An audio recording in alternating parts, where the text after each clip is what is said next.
Hey, what's going on, guys? Xbox All In channel host Sega Forever here. A little bit late with the broadcast. Kind of early for me though. I couldn't do it last night. It was just a little bit busy, and I ain't gonna lie, I was tired. Had a pretty long week, which is really weird. I think what it was is that where I work, I got a couple days off. So when you have days off, sometimes you rest a little bit too much. I don't know what it was, but it was pretty hectic. Had to catch up on some stuff at work. I mean, not too bad. I'm not complaining, but it just put me in a certain type of way. And I had stuff I had to do with my kids as always, so wasn't able to do the broadcast on time. So I apologize for that. And just to be honest, man, moving forward with this podcast, I'll try and be as consistent as possible. Like I'm doing one right now, early in the morning. Probably won't. I definitely won't last as long as the podcast normally do when I do it late Friday nights. Because I'm up early, and then once my kids wake up, and then we got stuff to do today. So I'll probably be on here for an hour, maybe two, if the other guys jump in. If it's just me, it'll be a short one. Because there was a lot to talk about this week. As far as news or breaking news when it comes to gaming, I mean, look, it's the console war stuff, man. That's 100 likes to say if you're on the crumb side of the gaming streets and stuff like that. There's always something going on. So on the console war side, there's definitely a lot of stuff that you can get involved in. A lot of stuff that's being said, a lot of stuff you can say yourself. So that hasn't changed. What I'm saying is just as far as breaking news, we've seen some stuff, not really interesting though. But of course, everybody's waiting on the decision for the injunction that the FTC brought against Microsoft for the purchase of Activision King Blizzard. That seems to be what everybody's waiting on, or the majority of people are waiting on it. But guys like myself, like I posted something on Twitter showing some gameplay of a game that I'm playing right now called Dismantle. It's not a new game, guys. I know some people are asking me, if you're just like me and you just found out about it. But it's been around for a while. I think it actually made the rounds on Steam first, which is kind of cool. Like Microsoft has a relationship with Steam as far as putting their games on there. But one of the things I noticed is a lot of the games that are over there are coming to Game Pass as well, which I think is great for Game Pass guys. I mean, look, we don't have to get every single game first. And one of the great things about getting games secondary is sometimes the games aren't as buggy, and also there's the proponent of DLC, and then you can also get it cheaper. At Steam, you can get a lot of games. I know my son has Steam, and so he'll get one card and he'll buy a bunch of games because they have sales all the time. And Microsoft does the same thing with Xbox. But Steam just has so much content. It'd be funny if Microsoft, because Microsoft keeps on saying that once, regardless of what happens with the AKB deal, they're going to move forward with purchasing um, more content. And like I said in the previous video, one thing that I like Microsoft is doing is they're keeping the relationships with a lot of these publishers and developers. Like you see a lot of their games, like Focus Entertainment is one, Humble Games, which I really like their stuff. They make a lot of games that I like, and that I purchased actually because I like the game so much. And you see them maintaining these relationships with these companies, and which is pretty cool because who knows what's going to happen in the future, right? Um, it's something we're kind of going to talk about. It's kind of why I did the post. And again, as I continue, sorry about the noise. It is early morning, man. So these birds are up, the chickens are up.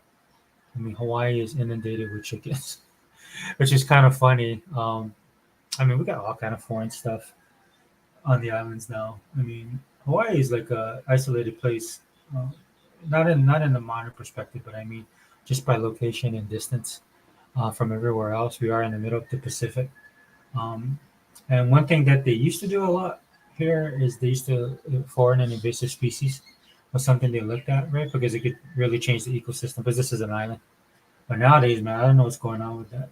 It's just like we have all kind of weird lizards here. We have all these domesticated birds that have been let loose, and then because of the tropical climate of Hawaii and the way the weather is, right? There's no cold weather here at all. Um, I mean, to an extent. I mean, for people that live here, there's cold seasons and stuff like that. But if you're like someplace like northeast of the U.S. or uh, the middle part, but north of the U.S. and you come here, I mean, you guys would just laugh when we complain about being cold. And I used to be the same way, man, because I came from the mainland and stuff. And so I know how it is to be really cold, and then I came here. It was just constantly hot, but I've gotten used to it, and so I complain as well. Um, but anyway, I'm so we're just talking a little bit, guys. I'll give some time to see if the other dudes are gonna jump in. Um, because again, this is the Wrecking Crew podcast. But that's what we're gonna talk about today, man. We're gonna talk about what's going on, as you can see by the title of the podcast. Well, sorry, wait. In fact, let me do something really quick. Let me go on the YouTube. I used to do that regularly, but I keep on forgetting to do it now. Because when I go on YouTube, I should be able to see what's going on. Subscription. Wait, hold on. Oh, that's weird. I don't see my.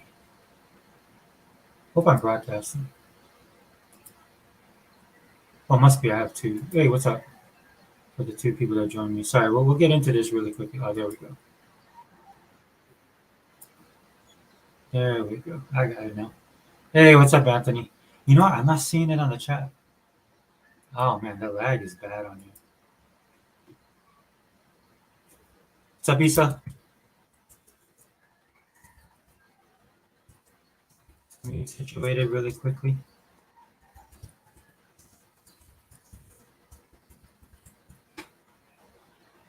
And that's a little bit off with the time. And then last night I fell asleep too, so I couldn't do it. I just passed out. I was trying to watch TV. I passed out, and then I woke up. The TV was on. It was like late already. I was like still tired, so I just kind of rolled over, turned everything off, rolled over, and went to bed. Then I woke up like early in the morning, probably about 4 o'clock, 4:30. Slept a little bit longer. Got up at 5. Then I just decided to go to the gym, knock that out. And then I'm like, I was gonna do a broadcast, but I'm like, I'll just go to the gym first, knock that out, and then do the uh, do the podcast now. Sorry again, guys. Let me get situated. All right, here we go. Isa, ABK results will be dropping by Tuesday at the latest. Yeah, hopefully, hopefully.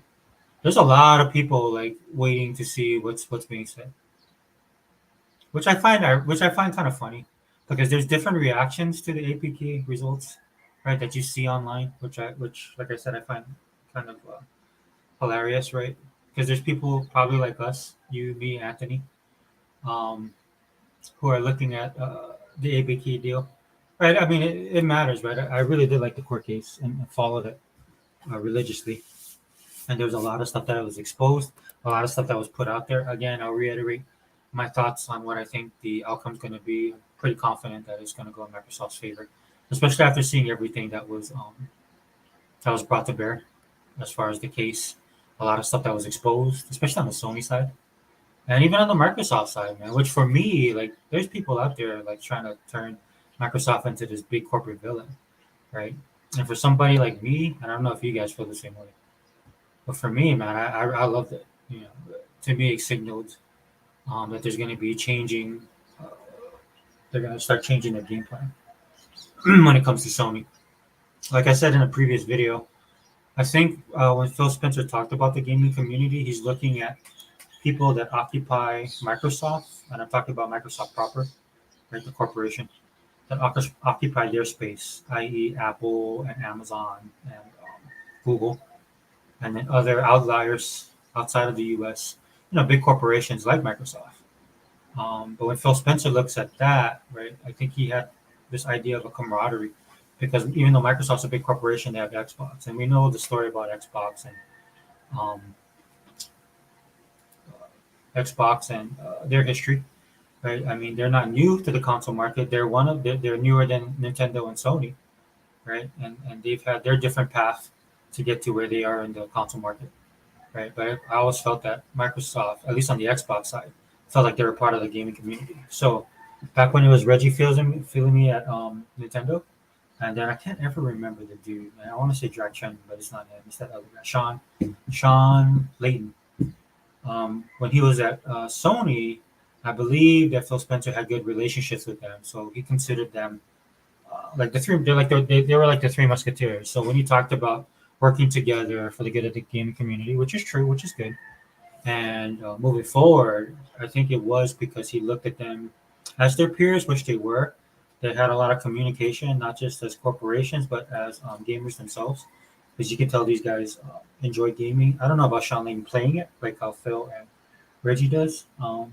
but at least he was tuned in, right? Especially on that corporate level, on the Sony side, he was one of those guys that was tuned into to the gamers at least, and especially their gamers. So even though the console wars was warring then, and you guys know my opinion on how I felt about this Kumbaya stuff. Um, to me, when I look back at it, I can see what Phil was saying now. Um, but fast forward to today and everything that was revealed in that APK deal, these are not those times by any stretch of the imagination. I mean, these guys. I'm not saying that they hate each other, but it looks like Microsoft is finally waking up to the fact that Sony is an evil corporation. I know I've said that. I get flack from it online on social media. But if you guys knew the stuff that I do or experienced the stuff that I experienced, and I'm not saying that I know more than you guys, but maybe you guys weren't in as hardcore as I was. Because as you guys know, my gamer tag, as you see, is Sega Forever, right? And so I've been dealing with the PlayStation guys for a very long time. Me, guys like Hebot and Sega Man, who are on the Sega side of things, who gravitated towards the Xbox for various reasons, but ultimately, as people like to say, the Xbox is Dreamcast too. And the relationship Sega has, and that has gotten better over the last couple of months, especially with Microsoft has had with Sega, kind of speaks to why I represent this brand also. And one of the reasons what we talk about when we're talking about they are scared, because it's like one of the narratives that you see on social media is with Sega, and this is something that I wanted to do a special show with Xbox. With Hebot, the world's most powerful gamer, and also Sega Man, because we come from that time, and I'm pretty sure a lot of you guys do as well. Um, I'm not saying anything that's saying that we're better or anything than anybody else. It's just that we experienced it. So a lot of the stuff that you see online right now, where people are talking about Sony and Sega and what happened in their relationship, right? What whether whose fault it was or all the facts that they're trying to put out there. Some of them are using media articles and stuff like that. Of course, not even checking for the biases of that time or whatever. And because for people like me, I don't have to research this stuff. I like this. This is what I like to say. I don't have to research this stuff. I lived it, right? So this is not something for me to look at and then have to go Google, right? I was there. I was there on 9/9/99 when the Dreamcast launched. I had a Saturn. I experienced all of that. Been rocking with Sega since the Genesis. I know some people had variations on that as well. But then there's a reason why Sega was my gaming console of choice. I just absolutely love their games, and that stemmed from me actually being somebody that played in the arcades. And when Sega hit the arcades with their stuff, it was amazing. And they were that company that did stuff. They were the outliers, right? They were kind of the rebels. They produced games that not necessarily people thought would be successful. So when people were zigging, they were zagging, and I kind of liked about that. I like that about them, right? I mean, their cabinets in the arcade stood out, right? They tried to push the envelope of arcade gaming and realism, immersion. And then when they went over to the console, right, they transitioned to console, and they brought that same type of attitude and style to their console gaming, which is why like Master System, Blast Processing, right? They're the ones that did the 32X, right? If I don't, they're the first ones that did the CD. I don't know if Philips did the CD, but for Sega, it was always pushing the envelope, pushing the industry, um, bringing something new to the table, whether it worked or not. You know what I mean? This is how they work. And for a lot of it, it was it was hit and miss, right? And that's what happens, dude. This is what irritates me about people nowadays when I talk to them. It's like nobody understands that in any type of industry, man, there's got to be people that take risks, right? I mean, the whole idea of what this, basically what this country and capitalism is built on is risk and reward. You know, this is how you get some of the stuff you have, right? When people were, when people thought when the Wright brothers wanted to fly, people thought they were probably nuts. Like where I live, there's the culture where I live in and stuff like that. We're more tied to the land and family and traditional things, right? And just going through the process. Then you get introduced to like Western civilization. It's totally the opposite, man. It's about exploration, pushing the envelope, development, um, bigger, better, faster kind of mentality, right? And so if you're in the gaming industry in a time when Nintendo and Sega were the two dominant console makers, right? And Atari had already left. And there was little, there's other systems. I'm not saying that they weren't, but there were the two main guys. And it was Sega that was actually, the one that was pushing gaming forward, you know, and because they did have an arcade connection that Nintendo did not have. And so they were competing in two markets. And one of the great things that they realized is like, look, either it's just like the old mentality of the battlefield, man. There's only two people that survived. The quick and the dead. There's only two people on the battlefield, the quick and the dead. And either you're moving forward or you're just dying. And that's the kind of what's going on with gaming right now. And there's only one company that's pushing gaming forward, and that's Xbox. It's one of the reasons why I rep Xbox. Uh, One of the main reasons why is because of that. It's because they're the ones that are pushing the envelope. I like to say this a lot too. The difference between Sega, I mean, to be honest with you, because Sega's arcade heritage and because of their heritage in general when it comes to gaming, they definitely, I think they do a better job than Microsoft does. Though Microsoft is doing a whole lot better than they were. But one thing that Microsoft always had over Sega and its a necessity is their money, right? So you have a company with a big bank like Microsoft has, but luckily you have a person like Phil Spencer in charge of the gaming division and the people that are under him, which I find ironic that a lot of Xbox guys are getting attacked by the Sony guys because we like to communicate with the representatives over at Xbox, and they like to do the same. Like somebody like Sarah Bond, for example, you would think that gamers, I grew up in a time where you didn't communicate. You look at these guys from afar. It was kind of cool because they did have. I experienced gaming in a lot of different ways because with Atari, you kind of just heard about stuff, but you didn't know. And then when you transition into like the Nintendo Sega era, you know a little bit more, right? And of course, before the when Xbox hit the scene and you had all the big three, right? You definitely knew who these guys were, right? Because gaming had grown, the industry has grown, it was making a lot of money. There was people coming in, the, the industry itself grew, right? The fans, there were more fans, and so you had a time where you experienced actual people who created video games and publishers and stuff like that became, mini celebrities in their own way. So it was interesting to see that because I've been following these guys for years, and so to see that happen now, and then the natural progression with social media that we have in this current day and age, I think it's funny and ironic that a lot of the people now, especially on the Sony side, dude. And look, this is going to be Sony centric, dude. These guys are the worst. But especially on the Sony side, you see these guys looking at things and they're like, "Oh yeah, I can't believe you guys do that." They're calling us bots, right? That we get paid by these guys because we communicate with them, or Microsoft's paying us off. Which I don't see a cent of that money. Which I wouldn't mind for all the stuff I talk about with Xbox. I mean, my last video says in a way we do get paid because there is benefits that Microsoft does, but it's not for people personally, right? Like one on one. Like they'll shout out certain people that are big in the community, right? But those guys have kind of paid their dues, man, and they've been out there. They were there on the front lines. But they pay the community back in benefits, just like they brought back the dollar program for Game Pass, right? Of course, there's a marketing stuff for that, all that kind of stuff. But then they give like there's times that I just open my account and then like they'll give you a $5 gift card to say thank you. Like right now I'm happy because it's anime month. They celebrate anime month, so you can go buy a bunch of anime titles that Microsoft will put up there. So just the other month they had an anime sale, like 80% off, and they're going to be continuing it. That I don't know. I didn't get a chance to look at all the sales, so it'd be interesting to see like how much they do for anime month. Like there probably be games as well. But last month I actually picked up Spy Family, which is an anime I love, and so now I own it digitally. I can watch it anytime I want on my Xbox. So that's the kind of benefits that you get being an Xbox guy, right? And this is like constantly. It's just like weekly. This is why when you hear people online saying we don't have games, they're lying.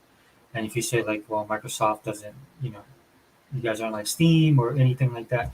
Dude, if you guys are in the ecosystem, that stuff's not true. That's why I don't really deal with them on that level, right? Because these are just people that are, you can tell right away that they're haters. They don't own the console, they don't participate in the ecosystem, so how would they know? And even if they did, they probably wouldn't acknowledge it anyway, because I see people doing that all the time. Right? Again, and I don't need their acknowledgement, to be honest with you guys, because we have everything we need built in, like I said, in this Microsoft ecosystem. I'll throw in the Microsoft ecosystem because it's that all encompassing.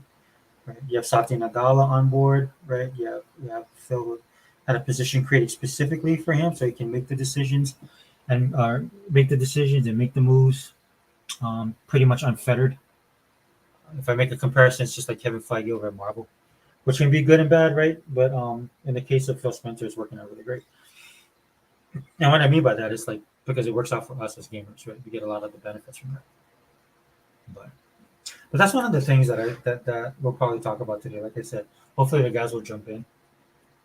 But I thank the 5 people watching. Thank you guys for being here. Um, and just if you guys want to comment, man, just comment, guys, for real. You know what I'm noticing? I am noticing that my StreamYard is actually slower. So yeah, I always felt hey, so, yeah, I always felt that the Xbox brand was more personal to the community, where PlayStation and Nintendo are kind of like kept at arm's length with the community. Yeah, I agree. I agree. Because I think Nintendo, especially Nintendo and PlayStation, but especially PlayStation, they look at it as a business. They definitely do. And I'm not saying Microsoft doesn't, but in order for Microsoft to be where they're at, the people that they had in charge of the Xbox brand over the years definitely was more in tune with the community, right? Like the relationship between Nintendo and PlayStation with their communities are kind of. This is why I don't rock out in those. I don't own a PlayStation and I don't own any Nintendo.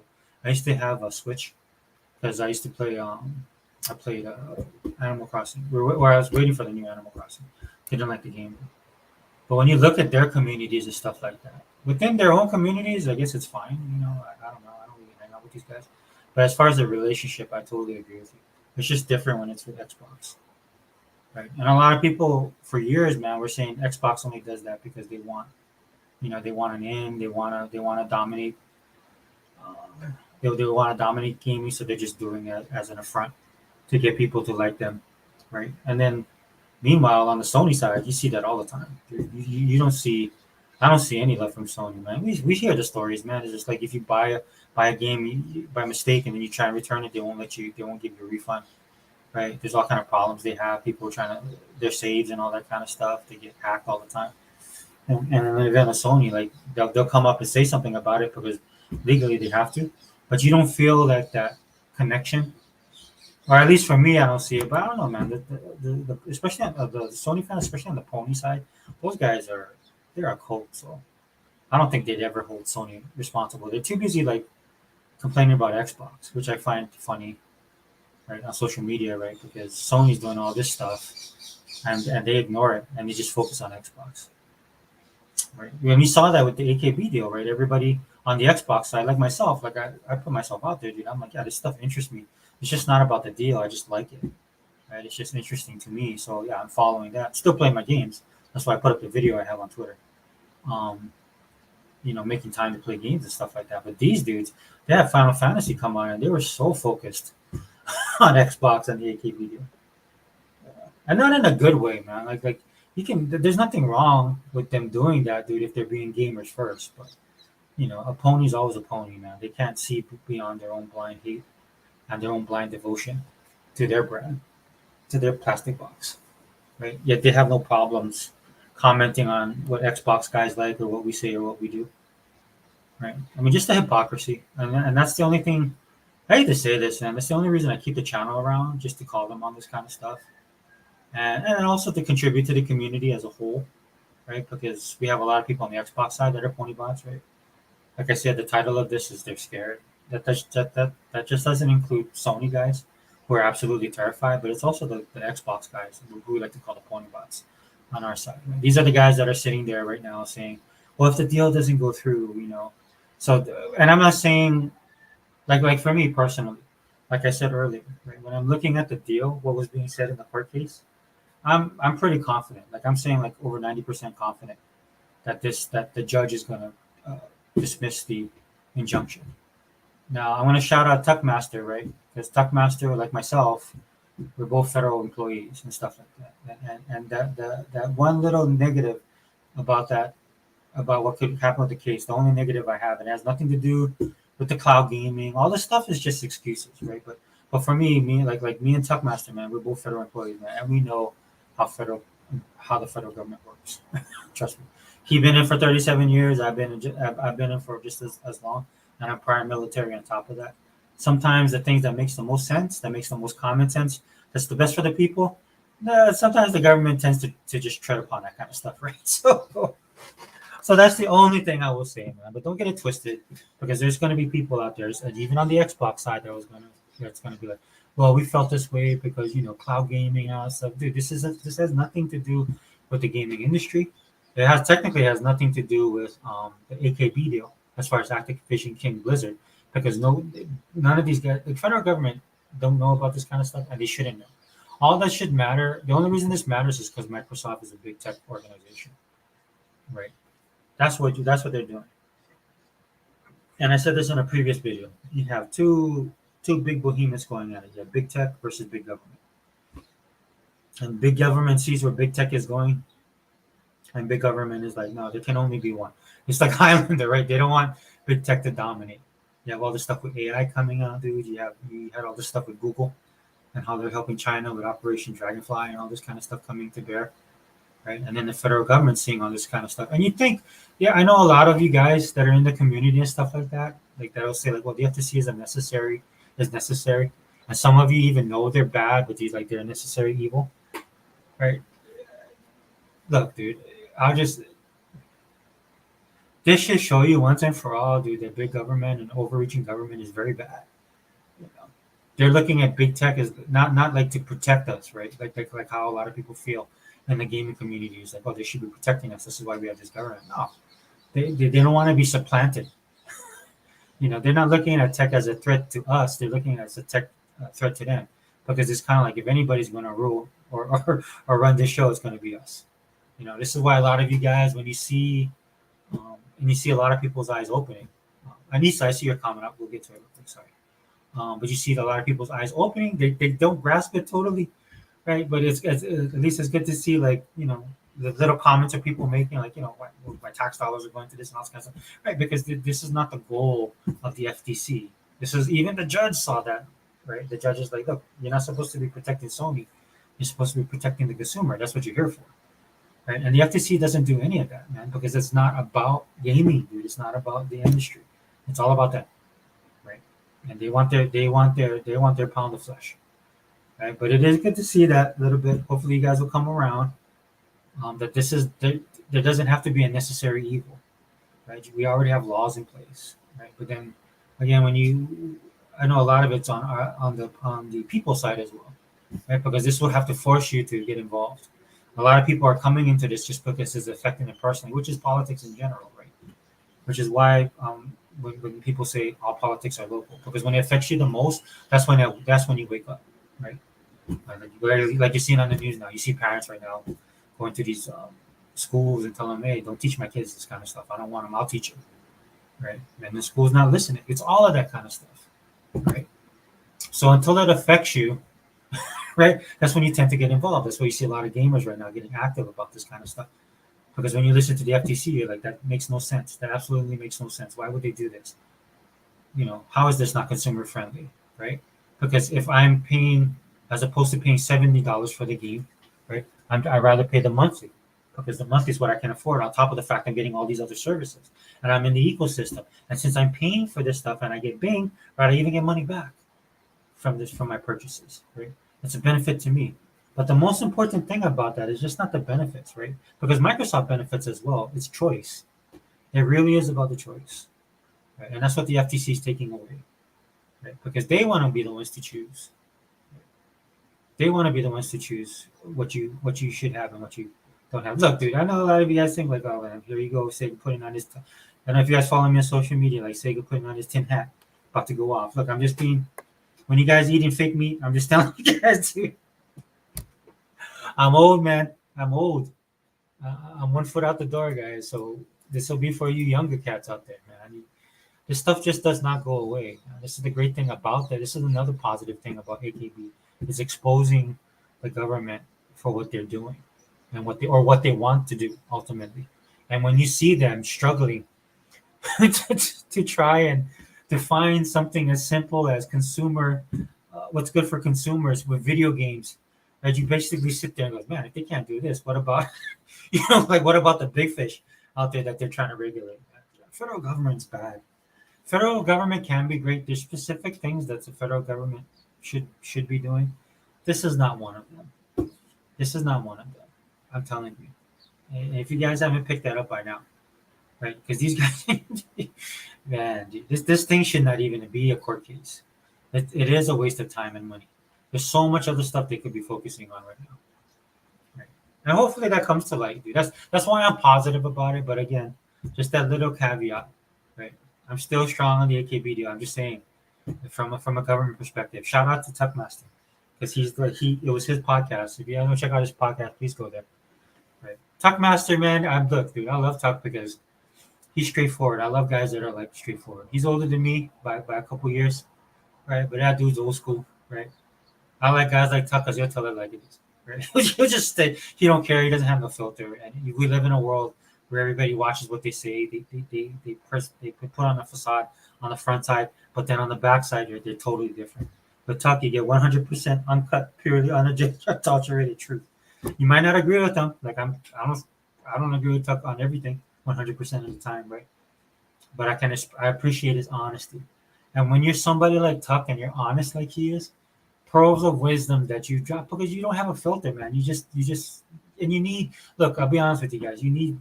There's some people that talk about Tuck like look, Tuck is this, Tuck is that, whatever. But you need people like that in your life. I'm telling you. That's how my dad is.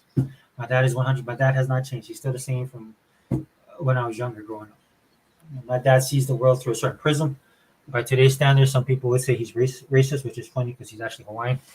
But he has a set of rules and a set of standards and principles that he lives by. You might not agree with it, right? But he doesn't. He has not changed in the entirety of the life I know him. In fact, it's made my life easier because I don't even have to ask him stuff, right? Right. And I'm telling you guys, man, especially on the gaming side right now with all the stuff that's going on, it's good to have those type of people. Those are the people that you should follow.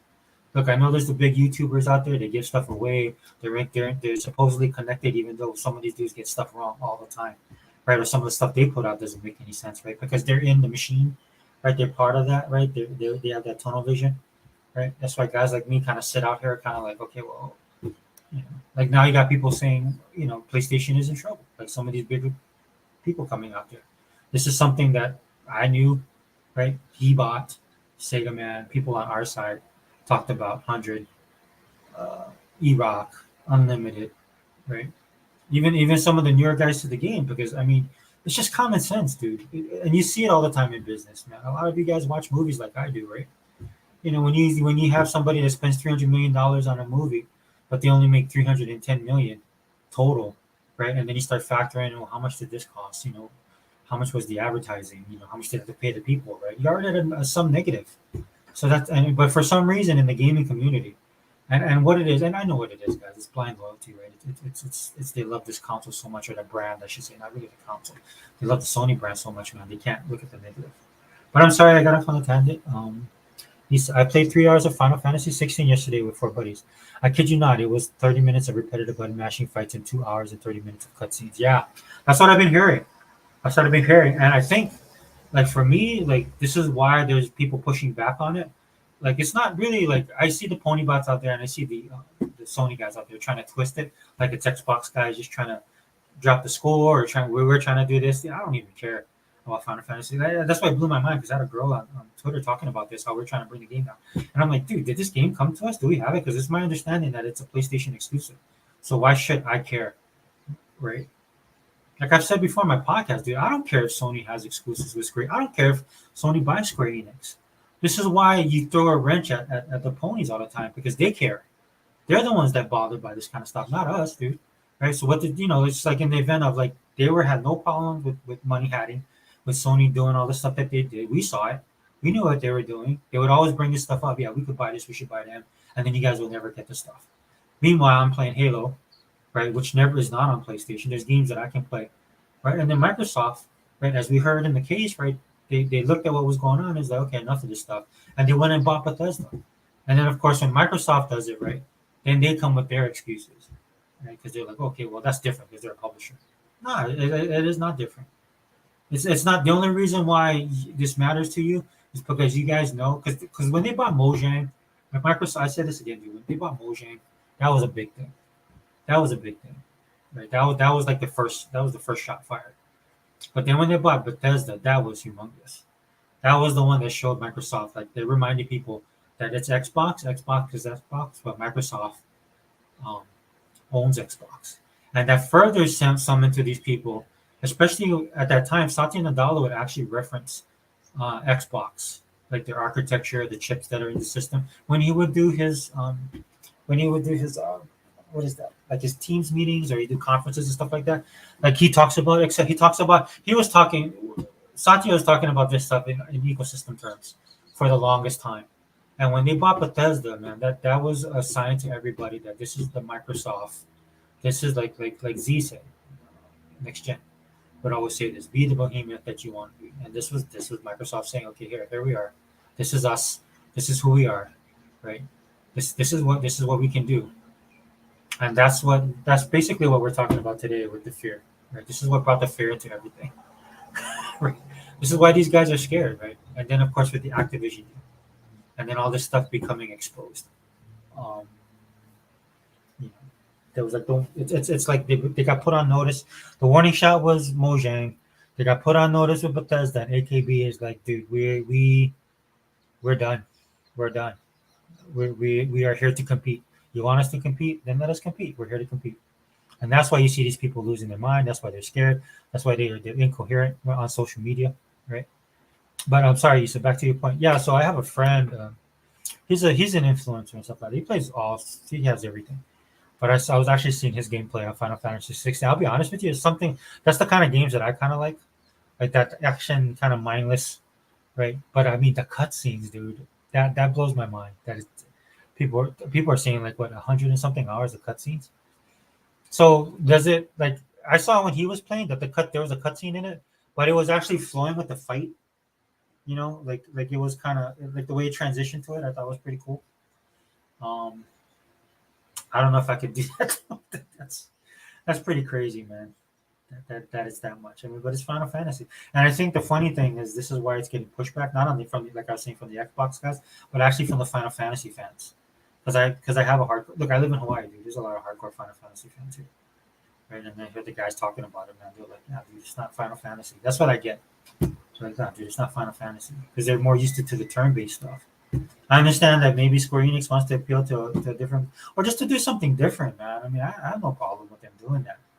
You know, this is why I mean, it's like what Halo was doing with Halo 4 and Halo 5. It's just that I love what they did. Right? I like Spartan Lock, and I think the open world thing was awesome. I think in fact a lot of people liked it. There's like little things with Halo that some people didn't like, or they felt Halo dropped the ball. But of course, because it's a Microsoft product, right, it was getting a lot of hate. But all that's fixing to change once this AKB deal goes through. Because I don't think, dude, I'm of the ilk that Microsoft is not going to stop, bro. They are not going to stop, and this is why these dudes are scared. But we'll touch on that in a bit. When the judge said that to the FTC that their goal is not protecting Sony but the consumer, my mouth dropped. That was bad. Yeah, that was, and that was a good sign that the judge was on the right track, right? Because the judge, like the frustration's coming from not anger towards Sony or it's just that the frustration is like, look, dude, you have to you're bringing the case, so you have to prove your point. And then she's asking her questions, and that's why she gets upset. And then as they get frustrated, and as the FTC gets frustrated, you see the little holes in their argument starting to form, and then stuff like this happens because the FTC guy basically he was being honest, but I'm pretty sure he didn't want to say that, but because they keep on getting questioned and things aren't going their way, they get frustrated and bam, the dude says what he said, which was stupid, and then the judge corrects him, which indicates to everybody that look, she's looking at this case for the right of the consumer. And if you factor in the fact that she was impressed with Game Pass and all the other stuff she's been talking about, this is why I'm high on it getting approved. Hey, what's up, Two Man, dude? Thanks for coming in, bro. Appreciate it. Two Man, yeah, making the rounds. Says, what's up, Isa? Cheers to Anthony Chipmunk. Hey, what's up, brother? Glad you're here, man. Yeah, we're just doing a quick hangout. Hoping the other dudes will jump in soon. But because of the time difference, man, I might be going solo on this one, so I do apologize. I know everybody likes to get like E-Rock and Unlimited. Make sure I sent these messages out, dude. Dude, I hate to say this, man, but I, I got these old man tendencies, man. Dude, it's just like before. I feel like sometimes I'm like, dude, I'm just on the Okay, what is this, dude? Wait, hold on. I'm having issues here. Okay, I see. And I don't want to do anything stupid. But I make these mistakes, man, that I would not make if I was younger. You know, I had one day. I'll tell you this story. One time I was trying to do something on my phone, and then I was getting a little frustrated, and I felt like somebody was looking at me. I turned with my son, and this when he was shorter, so he was looking up on me, and just had this, you know, like he felt bad for me look on his face, and I just laughed, and that's when I realized I was old. Um, dude, I might not have sent this. Oh my gosh, dude, I am. You know what? I am. Help me, help me out, guys. Uh, yeah, I thought I sent this out. Looks like I did not. But again, because of the hour difference, right? The guys might not be. They're more used to like me doing late on Friday nights. But yeah, but just to continue, Issa, to your point, yeah, that was great to hear, and all the other stuff that the judge said. What she talked about PC, how she called out the FTC for including PC in their arguments, but not including the Switch, which made no sense. Because Microsoft, again, for the people that hate on Microsoft for having two SKUs, that actually worked in their favor in the court of the case. Because it's not about Microsoft doing stuff or manipulating stuff. They put all their stuff on the table. They've been upfront from the get go. And when you're, what I like to use the term beyond reproach, right? When Microsoft stepped into that court, they were beyond reproach because they laid everything out, right? Like when they're saying Sony will have the 10-year deal, they actually meant that. Then you have Sony and the FTC. Then you have all the ponies out there trying to say that Microsoft's going to do this, that, and this, and whatever, which doesn't make any sense because they're a big corporation. As much power comes with that, with being a big corporation, a lot of responsibility comes with that because of the letter of the law, right? This is why Microsoft has to operate in a certain way. Even for me, man, as much as I would like Microsoft to just decimate some of these people, I understand that they're a big corporation. They just don't answer to Phil Spencer. Xbox isn't just under Phil Spencer or answer to Satya. They have a board. There's stocks involved. As you can see with the AKB deal, and Microsoft made this announcement that shifts stock markets again. To reiterate, this is why a lot of times these guys don't go to IGN and all these places first. This is where you might have heard the breaking news, right? Because they'll cover it like how everybody, like all of us, jump on and start talking about it. But the first place Phil went to, he went to all the business networks, right? Like the CNNs and the Foxes and the MSNBCs. He was all over those things, talking to Bloomberg and all these guys, right? And then you have these financial analysts weighing in because Microsoft, that's how big of a corporation Microsoft is. And this is the real reason why the FTC is trying to downgrade them, trying to take them on because they're so big. And don't get it twisted, guys. It's not just Microsoft. There's they have Amazon, the runners with Facebook, I'm pretty sure Twitter, and all these corporations, right? Because they want to rail them in just to let them know. And this is one of the things the FTC said. They're not just doing this just for the good out of the goodness of their heart for the consumers. They're doing this to set Microsoft as an example. Because the day of the announcement of Microsoft to buy AKB was also the day that FTC announced that they were going to put a stranglehold on all these people, which again is big government gone bad. So you don't need that, because they're killing innovation. People's jobs could be lost, right? Because as we all know, Activision King Blizzard, they make a lot of money off of their product, but there's a lot of stuff going on over there that needs to be remedied. There's like rot within their company from the inside. I'm not going to sit here and say who's guilty of what, dude. I don't know. All I'm saying is they definitely have problems that you can see, right? And I'm not just talking about the problems of alleged sexual harassment and all kind of stuff that's going on over there, right? Or the alleged woke stuff that's going on over there, or unionizing. And I'm not. I'll just point to something that directly affects me: gaming, right? Like I tell you guys, my daughter plays Overwatch too, right? And that community is up in upheaval with some of the stuff that they've done, or the stuff that they're not doing that they were supposed to be doing. Right? All of that stuff is going on. That's the stuff like with AKB, right? There's a lot of problems, or at least on the Call of Duty side, there's some stuff they got to hammer out there. For me personally, as a COD player, man, like you got to try and regulate some. I don't know if Microsoft can even do that. And I don't even know what kind of control Microsoft's going to exert on it. Because Microsoft likes to let their these guys, kind of stew in their own stuff. They don't want to kill the creativity. There's things about people saying that they should manage better. Maybe they can. I don't know. I don't know. But I don't know. I at least for COD, what they can do. Hopefully, they do something, right? Because the cheating on that game just kills everything. it's just not fun anymore. Right? I don't care if I die 1,000 times. I care if I die 1,000 times if you're cheating. Right? It's just like I don't want to play with you. Dude, it takes the fun out of it. Dude, if you're gonna be me, let it be up and up, man. Let your skills speak for yourself. Because what happens in that kind of stuff, man, is like there's days that people play, they're gonna do good. Like in my case, there's some days I can run boards, and other days I just get totally just decimated. But you don't mind, right? Because it's if everything's on an even playing field, right? That's just the way it is. Maybe you're having an off day, you're tired, or maybe you just want to relax and play, man. Just have a good time. Because the way it is now on a lot of this stuff, man, people are cheating and they don't even care if you know. So those are the kind of issues that Microsoft's gonna have to deal with in inheriting something like Call of Duty. Which comes to the other point I want to make. This is what was great about the court case, that a lot of stuff's been exposed, but it also shows that Microsoft is taking a lot of the burdens when it comes to this deal, and not just this deal. As we saw with Bethesda, right? A lot Pete Hines had said some stuff that people were harping on. I thought it was perfectly fine. This is what happens when people merge, and I would rather Pete Hines be honest about it.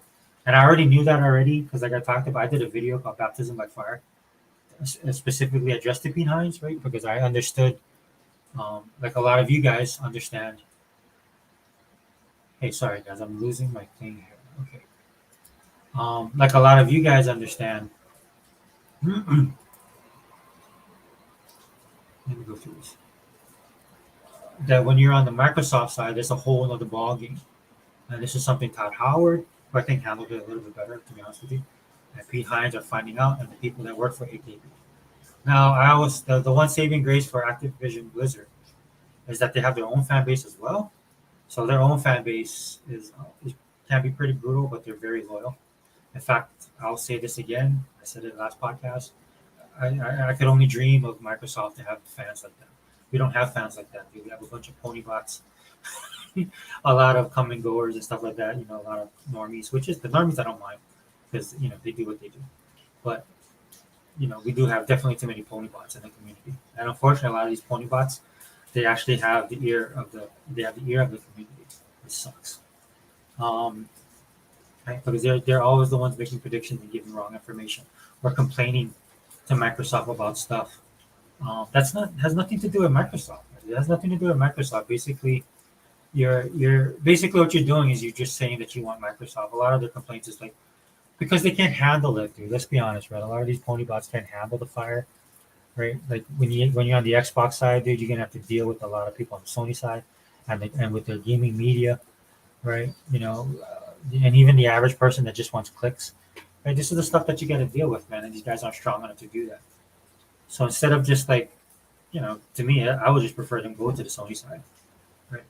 I don't know why they're here in the first place, but instead of them just kind of like either dealing with it or just keeping their trap shut.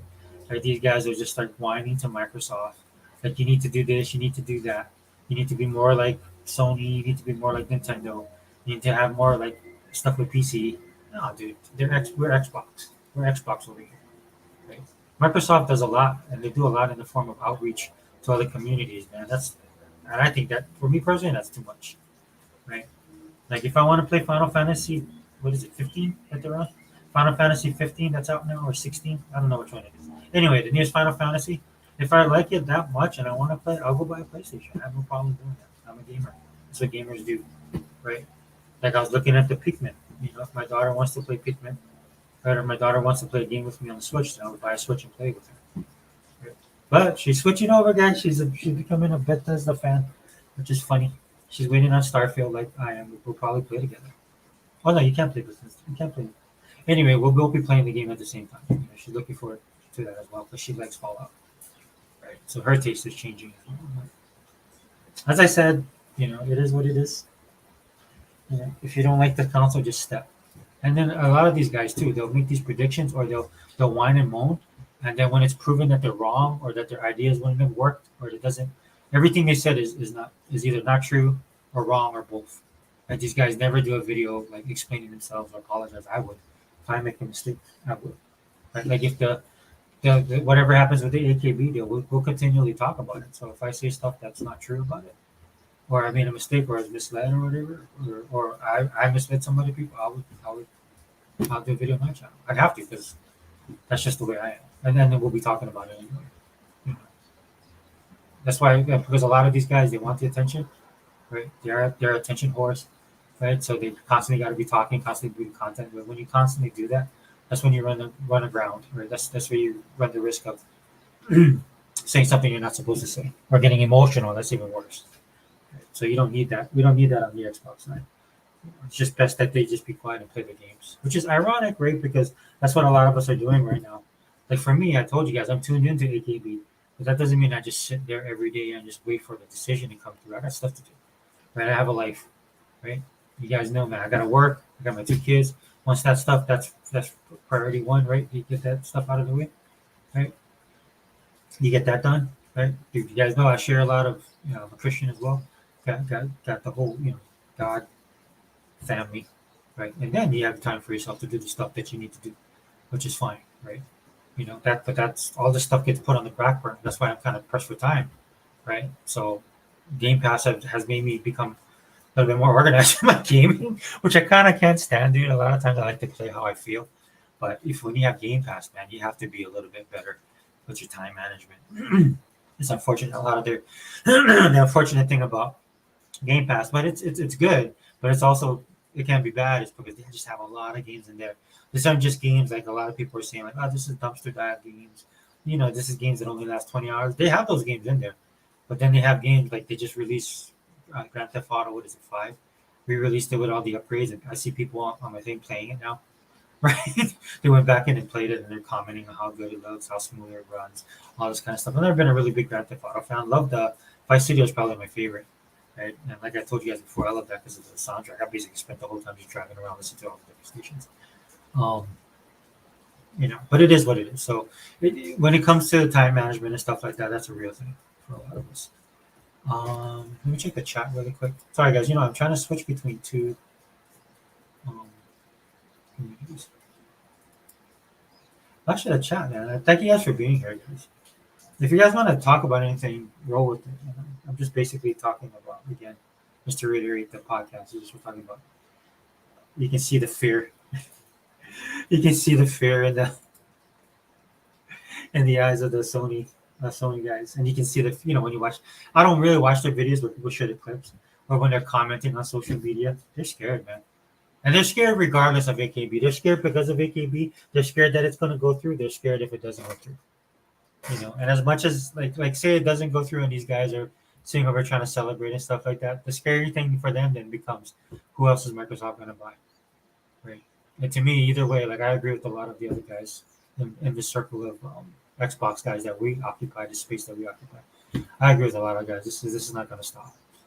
Right? You saw the list as well as I did. Microsoft has their eyes on people. One of the things I've noticed just in general, I think it was like Paradox Games. If I get that wrong, let me know. But they got that Lamplighters League coming out soon. So I just noticed that I went back to rewatch their showcase, and that it was that Xbox is actually mentioned on there as they I think they produced it for them. And it was a great showcase, man. It took it back kind of old school because they had a lady who was hosting, and the way she was kind of like old school, like watching Prices Right, one of the old game shows. She had that way about her, right? As she was presenting everything. They had the developer come up. It was kind of awkward in some instances, but I missed that. I missed that because that's how it used to be. That people hate now, right? People are like, oh, that's ridiculous. I don't want to hear all that kind of stuff. Well, I love that stuff. And so, highly recommend you go watch it. Man. They have a lot of great games. That in a sense that I knew that they made, but not really. I didn't make that connection, and now I finally made that connection. And I'm like, oh, okay, yeah, they do make that game. They do this thing. In fact, that's what I'm doing now. I'm going back through all the showcases, right? Because of what's happening when the court case what was revealed. Because I'm looking at these guys like, wow, Microsoft could pick these guys up. They have this, this, and this. This will help with their portfolio. This is why I'm big on Sega happening, right? Because Sega has such a breadth. When I talk on social media, I'm old school, so I look at it in the terms of old school gaming, like stuff on Dreamcast, stuff on Saturn that I like to see them bring over. Um, just the amount of genre-specific titles that could be dumped into Game Pass. I think they need to grow Game Pass because it looks like Game Pass continuing to grow. So as it grows, kind of like Netflix that they get compared to, right? They have that Netflix effect, right? So you see that growing, right? So their content needs to grow accordingly. And I think that's what the great thing about it. You hear Phil Spencer reference one time that he spoke to the guy Ed Reed, I think is his name, the dude who did Netflix. I don't know if he's still there, but the guy who started Netflix, and they had basically talked about it and had really given advice, and I think it was sage advice that Phil Spencer's been following ever since. So, and Sarah, and they are because Sarah Bond actually said that in an interview. She's like, content is king. Oh, what's up, Firebox? Let me add you then. Sorry, my bad, my bad. Hey, what's up, bro? Hey man, been a long time since been a Yeah, long I know. time since I had to use that greeting. I can cut. Oh, for real? Yeah, I seen that, man. That's all right. Oh, my boy's in here. Yeah, man. You know that people still think it means trash. I can't. I mean, they're tourists and stuff like that. They're like, "Oh, where's the mahalo at?" I'm like, "What do you mean mahalo? I need to throw this away." I'm like, "Oh, no, that's a trash can." I don't know. Opala, right? The Hawaiian word, right? Opala or Opala. Like, oh, what does that mean? I'm like, "Oh, that means thank you." I'm like, what am I? Man, Yeah, it means nah, like I said, I've never really used it much anyway when I was even over there. So oh, that's fine, dude. Nobody really it does. it just jumped in my head, and I was like, oh, shoot, well, And it, it's like it's like this whole place is changing, dude. It's becoming more and more foreign every day. Like I think if you came back, you'd be kind of shocked. I wouldn't be surprised. Yeah, yeah, dude. They're just constantly building. We have a lot of different people from Asia moving here. Man, outside of Japanese, dude. Like the Japanese, uh, as far as tourism and stuff, and people moving here. Yeah, that's still happening, right? Especially on a scale I haven't seen since probably like the 80s. So Man, yeah, but now you get a lot of people from Southeast Asia, um, you know, Asians from the mainland coming, again like Korea, South Korea, you, Taiwan. you know something. What's up? Something. See, what you just said is is an interesting little puzzle piece. Now we all already are very aware that Japan is suffering a population decline Hmm. because pretty much they're not doing enough baby making over there. Well, actually, they're barely doing any at all. Yeah, that's actually a worldwide thing too, especially mostly in the advanced countries. What somebody would call what do we call first world countries? Yeah, but they're getting it the worst. Oh yeah. And yeah, so and so basically, it's funny because when you said that there's like a lot of Japanese showing up there, I just remember like this one guy, oh god, I forgot his name, but he has his own YouTube channel and he walks around Japan like doing these little interviews and stuff. Hmm. He's fluent in both English and Japanese, but he's native Japanese, and he like if he sees like like a foreigner walking around, he'll ask him questions, and he'll ask Japanese questions and stuff. Doing like little impromptu interviews, Hmm. and that was his topic, was about the population decline. And the thing, like what I was telling, I think it was you and Hebot that was in the show with me, and I was saying that yeah, right now they're currently trying to entice foreigners to Hmm. to come over Yeah, to Japan and stuff. there's Yeah, some yeah that's a proposal they have, but then there's kickback on that as well.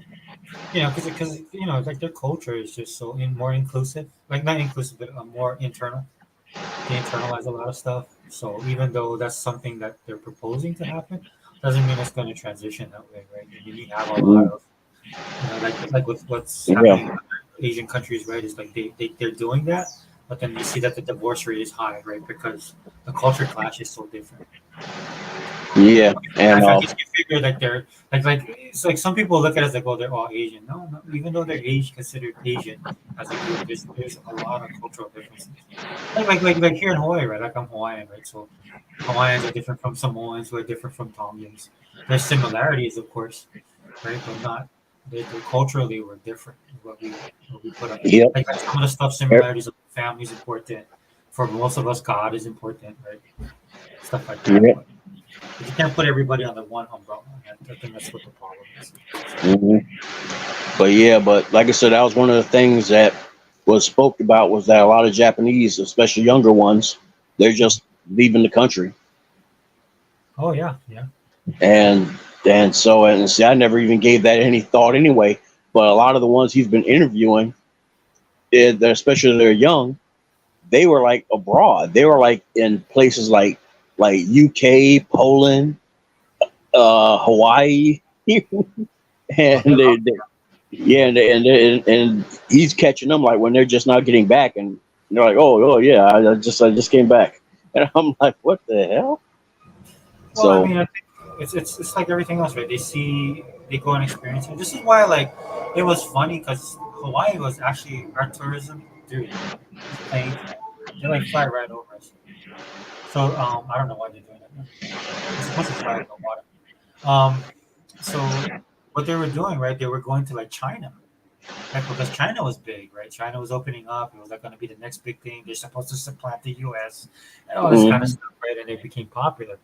And so, like, I know a lot of tourists were going there. It actually affected our tourism here in Hawaii, where they were like doing stuff to entice people from Japan to come back. And the thing what it is, like, I saw what they were trying to do, like trying to bring them back here. But I'm like, look, at some point, people have been to Hawaii, right? So maybe they want to go somewhere else, and that's what was happening, right? But the only bad thing, of course, they have bad blood. So anything, everything goes politically wrong, right? There was all kind of stuff going on, and then they stopped going in those numbers, and then a lot of them started coming back to Hawaii. Because one of the things about Hawaii is culturally, they don't feel so out of place, and Hawaii is relatively safe, right? It's getting a little bit hectic now, right, because of the economy. But when they come to Hawaii, they don't feel so out of place, and they like it, right? It's because it's beautiful, beaches, it's sunny, right? And then when they go, they see other Japanese people as well, so they don't feel, you know what I mean? So like I mean, we have a lot of tourists. So when I watch the same like those same shows and stuff like that, they'll always mention like what state you want to go to, and they always want to go to Hawaii. Yeah. They So just need to learn. They just need to learn to walk on the right side because they always walk on the left side, right? So when they're here, they'll like walk towards you, and you're like, you guys gotta move to the left. yep. Good. It's my Yep. left, not Because your left. that's the side of the road they be on. Yeah, yeah. So it's kind of funny, like that little those little cultural things. But yeah. So But yeah, dude, just real quick, welcome to the podcast. Dude. We're talking, I just wanted to do this quick one. I wanted to do it last night, but I couldn't because I fell asleep, like I was telling everybody. But basically, what I will talk about is like I titled it "Day Scared" because it's been kind of slow as far as news, but the reactions of like especially the ponies, man. Let's be honest, right? That's what we talk about the most. But these dudes, man, just by some of the stuff that they're putting out there, you can tell these dudes are scared. Like, just a quick rundown. I'll get your commentary. Like the Sega thing, right? They're trying to rewrite the Sega history, right? They're trying to mhm. talk about how, of course, the AKB is going to fail, even though if it doesn't fail, like deep down inside, they're scared because Microsoft's still going to probably buy them, and that's all been shown in court, right? We all saw the paperwork and stuff like that. We see the relationship that Microsoft has with a lot of these people, so that's not outside of the norm. So regardless of what happens, dude, you can see these guys like because it's funny to me, right? Like Iso is just talking about Final Fantasy 16 coming out, and then these dudes are so that comes out, and these guys are supposed to be big Final Fantasy fans. They hold it over our head that they have that and we'll never get to play it, right? Which I don't care personally. They always say that they're going to buy Square Enix, right? Sony's going to buy Square Enix, all of this stuff. Yet instead of playing their game and being happy that Square Enix is really close with Sony, they're just worried about like what the AKB stuff and what Microsoft's doing and what we're doing on our side. You know what I'm saying? Yeah. It's I was in someone this one guy's spaces, Mhm. and oh yeah, that's right. What's the name? Tim Dog.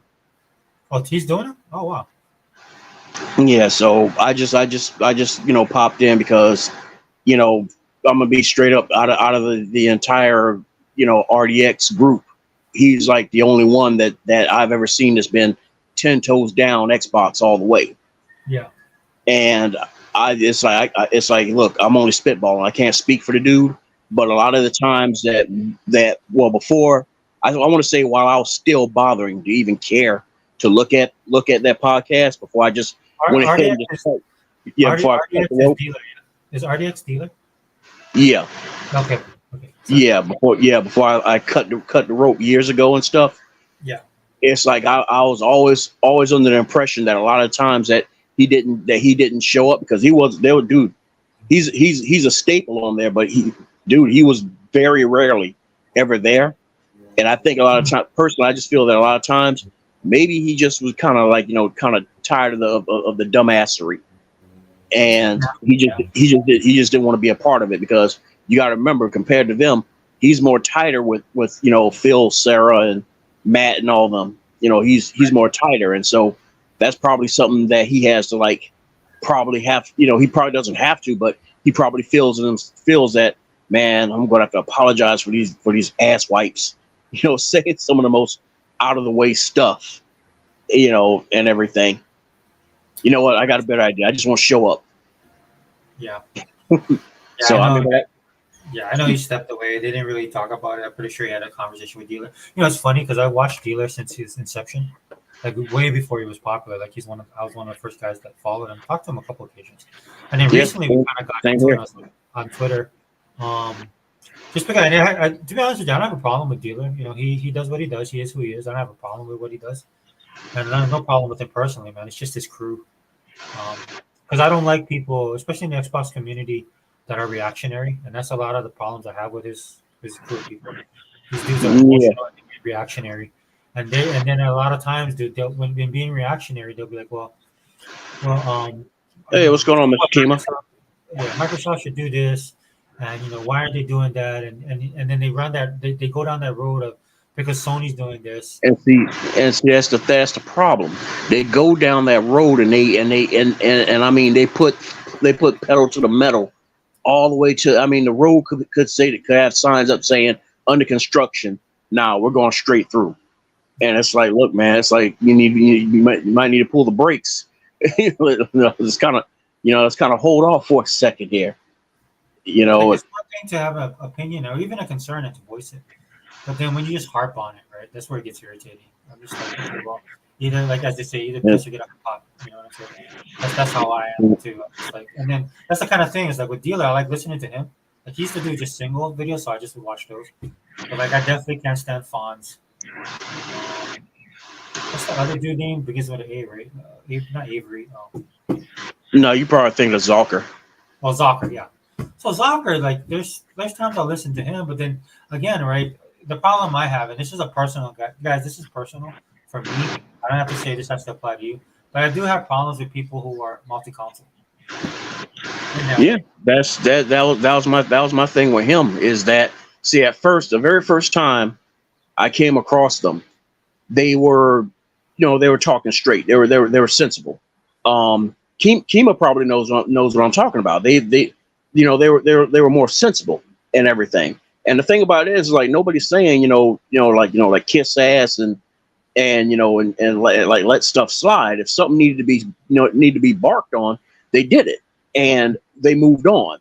But then after time, I guess because they started seeing more subs coming in, and some of these subs were multi, or they were PC, or they were like core PlayStation. They're just coming in just for the anti Xbox smoke, and so they can take that and say that they got their little gold nugget and go run off to their corner, for safety. We got something, guys. We got something.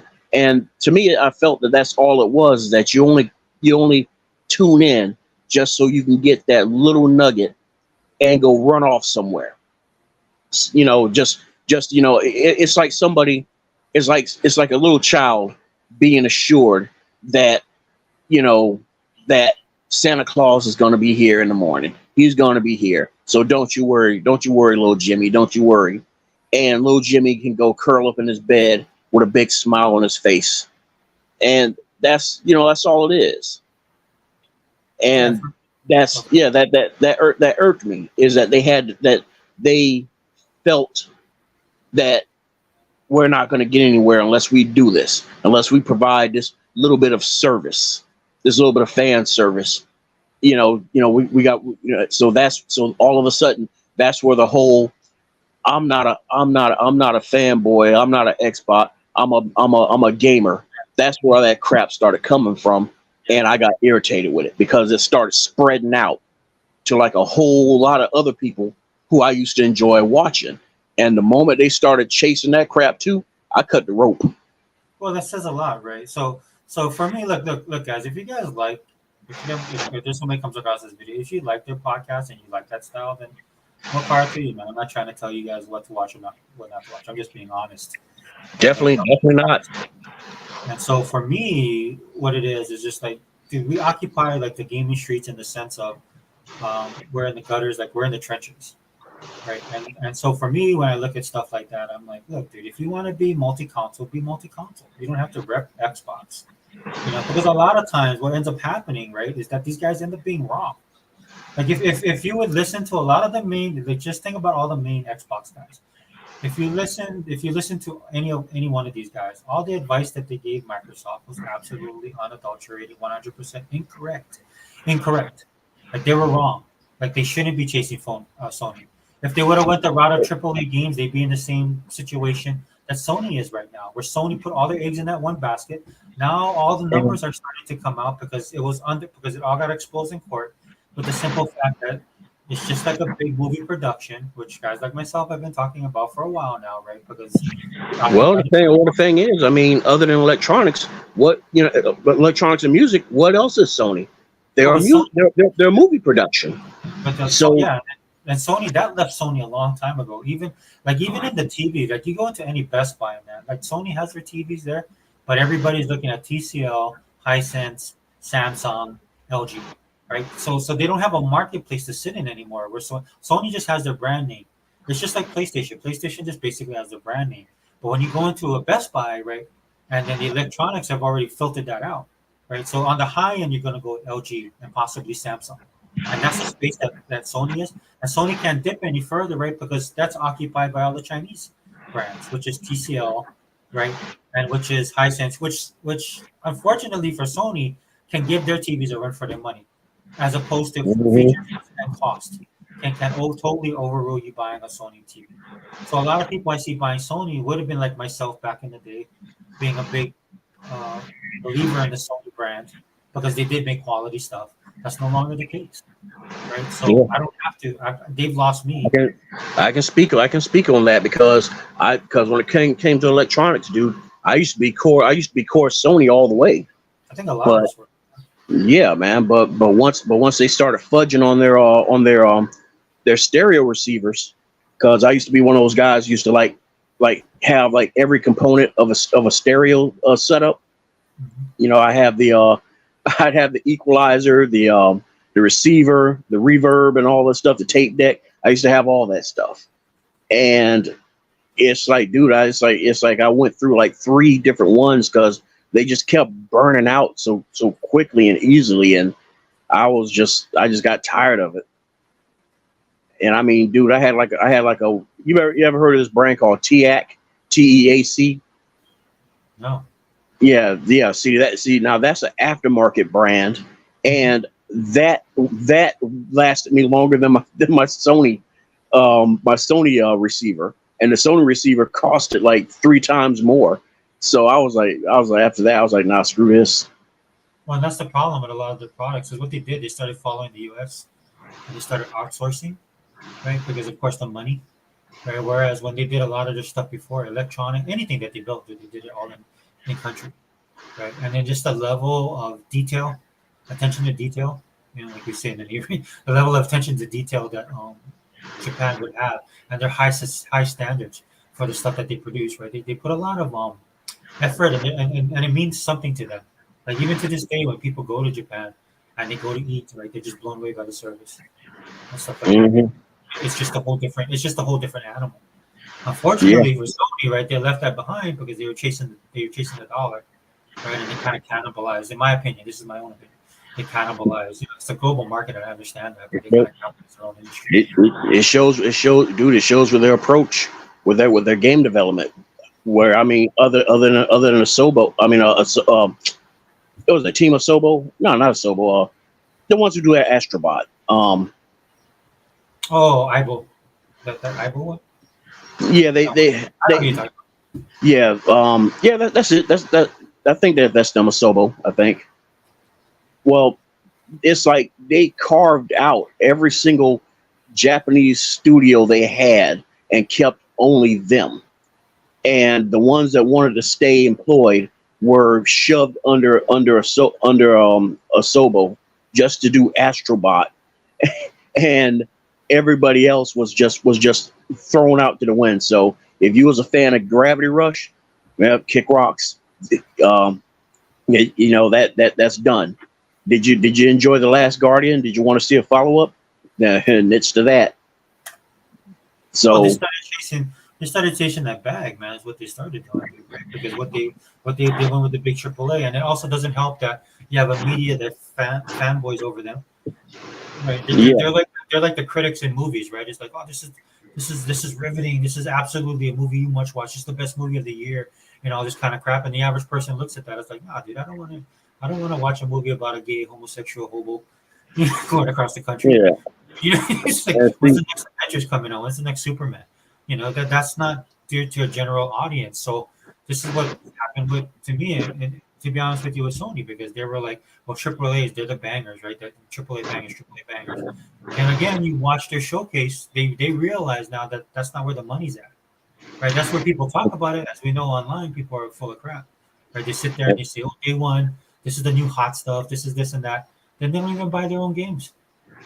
yeah, So and see, the thing is, what also is funny is that when Microsoft was trying to emulate what I guess you say, well, like the Japanese were doing, what Nintendo was trying to do, what Sony was trying to do, because Sony was literally was how Sony came about. They was literally emulating Nintendo. How Nintendo came in just stomping out everybody and just trying to like just put the brass rails around everything to like lock them in and stuff like that. So it's just it's amazing that the moment that they get it's like they're getting a taste of their own medicine, yeah. then all of a sudden it's like, no, no, no, you can't do that. That's not how it works. That's not organic. That's not the right way to do it. And so now I'm kind of like, all right, well, I guess what? I guess this is the way Microsoft's going to play it. No, you can't do that. You can't spend your money like that. But didn't you tell us to compete? Didn't you tell us to be the monster that we are? Isn't that what you said? You're like, shoot, it's like, look, man, you can't pray for rain and get upset when you get flooded. Yeah, they're disingenuous. A lot of us already knew that. And this is again pointing back to the people that we call pony bots, right? Because they bought into that stuff hook, line, and sinker. And we sat there like, look, dude, these guys are being disingenuous. They don't care Yeah, about Xbox. They want us gone. And again, we're Sega guys, right? We sat there, it's like, we know what their intentions are, right? They want to dominate the space. Their fans just want to be able to brag, right? And piss that on our graves when and that Xbox is, and, and what? see and see it's like this is why my latest, well, it's been my stance for a while, but it's more stronger than ever. This is why I'm encouraging a lot of y'all out there listening is just don't engage with these clowns no more. Just don't, because no matter how many facts you push in their face, because they'll sit there talking about, oh, well, if there's no link, then forget about it. Oh, there's no facts, I don't want to hear about it. And you still show it to them, they will downplay it like you went into Adobe and copy pasted all that stuff, or you put it together yourself. And it's like it's like dealing with 10-year-olds, man. It's like, nah, man, don't waste your energy no more. They're whooped. They know it. They're whooped, because just like Sega Forever just said, this competition had nothing to do with it. All of those sitting there, hooping and hollering about, boy, why don't Xbox give us a real challenge? Boy, why don't they compete? It's like, no, that's just trash talking. That's all that, it's like that show. I mean, people want to say like, oh man, it's just video games. Don't take it that seriously. But no, dude, we are looking at just how truthful these people are with their personalities. We're looking at the real type of people they really are. And so it's like when you're dealing with with narcissistic bastards, pardon my French, there's no you can't there's nothing you can do about that. The only way you can break somebody out of such foul habits is they they got to get tossed in the air. They got to get tossed in the air and dropped on their back. That's the only way. Yeah, that's my thing. It's like Microsoft should end these guys, and Yeah. hopefully they do. So like Two Man says, Fonz gets on my nerves too. Yeah, Two Man. Let me tell you about Fonz. So I got into it with them a couple months ago, to the point where even Dealer jumped in. And I was talking to Dealer. I basically got subscribed from the channel after that because I'm like, the problem I have with guys like Fonz, not just Fonz, but just this is why these guys are pony bots, right? Because they live under they put the false premise that they care about Xbox. That's why they complain. Right? But the problem with And that so is that what it's sucks? I'm sorry to constantly. interject, but what sucks so much is that Phil well not now, but like Aaron and all of them, they'll go on their show. I don't think they will now, but there was a time that they used to. Well, it was And so back at least back in the day, it was a little bit better, right? There would just be little glimmers and stuff like that. But for me, like every time I listen to I would listen to the show. So like getting back to Fonz. So with Fonz, the thing is the premise is that he's saying, "Well, I'm doing this to make help Xbox be better." I'm like you were saying earlier. I'm a true gamer. And once you start Mhm. hearing those my spidey senses start tingling, right? To the point where I'm like, here's the problem, bro, is that you never admit when you're wrong, which is a big negative. And number two, you never give them the credit that they deserve. Like you're just no, constantly on hating them to the point no, where he I'm never, like, he well, never, yeah, he never did. like for me, if I hate something, I don't participate in it. Right? Exactly, That's what I do. Like exactly. I have Disney Plus. I watch a couple of shows. As soon as the shows were over, there was nothing there for me. Just bounce. Right? So that's what I'm talking about. That's what you see with a lot of these guys. And then and the sad thing about it, they're just like ponies in this. That's why I call them pony bots. They're like ponies in the senses that they don't see it. Like they don't Well, I, see it. well, I just call them closet mules because they're in the closet about who they truly are. No, yeah. So I mean, you can't take these. You have to take these people at face value. And again, like if you guys like their show, or maybe you come from an area where they cover a lot of stuff, because they do cover a lot of stuff, especially on the technical side, right? You know that they know what they deal in with their show, and what works for their show works. This is just for me personally, and I know a lot of other people are the same way.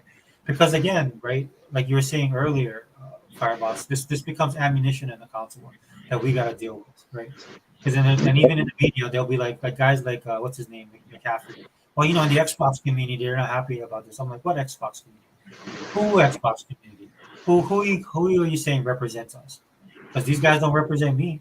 In fact, there is no Xbox community. The Xbox community is so fractured in the sense of there's no one unifying things. There's guys like us who occupy a certain space, and there's everybody else, right? That wants Microsoft to be like Sony, or want Xbox to be like Yeah. PlayStation, or who put all their eggs in one basket and want Microsoft to do just AAA bangers. That's why they're losing the console war, which again has been shown not to be correct. And we've been saying this for years. I know you've been saying it. I've been saying it. Ebot's definitely been saying it. Sega Man, E-Rock. Because when we look at it at face value, and number one, because we play these games, right? But we also come from a background as gamers of playing a lot of varied games.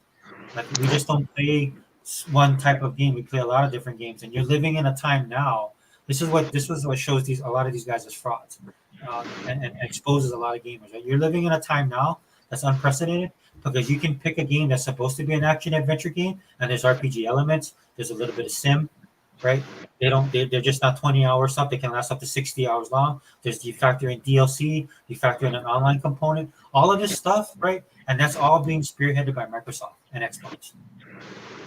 Yep. And that's what you have right now. You have Microsoft and X pushing forward. This is basically what's been happening. I would say gaming for because I've been gaming for over 40 years. So the last 10 to 15 years, it's been in that direction. I remember when it started kicking off. Japan tried to get on the wave first. If you remember Fireboss, Japan was the one that was trying to spearhead that because what they were doing, there was a conglomerate of Japanese developers who stepped outside of the box, who dared to who fight the hierarchy, And gaming, especially when it came to Japan, right? These guys stepped out, they created some unique stuff, and they got smacked down. And then for all the gamers back then that was like, oh, we need this, we need that. None of them supported these guys. These guys got ostracized, and then they disappeared, and we never got that. And then we've been stuck in this malaise, repetitive cycle of doing the Sony formula, which Sony has capitalized on, of AAA bangers, selling consoles. We're the console leaders, right? We sell a bazillion console. What are they, like 150? I don't know. Unlimited Productions said something real funny, but he said like they said they're at like 500 million, and he's like, weren't they like at 500 million like 2 years ago? I'm Like because it's just word soup, dude. That just threw out there. Yeah, I mean, the thing is, it's like you really can't take these numbers seriously. You really can't. You know, I don't know. Like I said, a lot of these numbers are just real weird. But I'm not gonna get into that. You know, because I Like, mean, if you have, Sony, like Sony's a Japanese company, and I'm shocked by their numbers. I'm like, dude, you guys do that new math. You guys are like known for for your arithmetic, right? You know what I'm saying? It's just like, but that's what you know because that's how you know that they're forging the numbers. But real quick, Fireboss, look what Toolman said. Fawn said one schemes went oh $70. yeah, I remember that. Yeah, at that price, but would wait for a sale. But when God of War Ragnarok came out, he bought it for $70 and was playing it day one. Shaking my head. If I'm not mistaken, he also went ahead and bought Tears of the Kingdom too.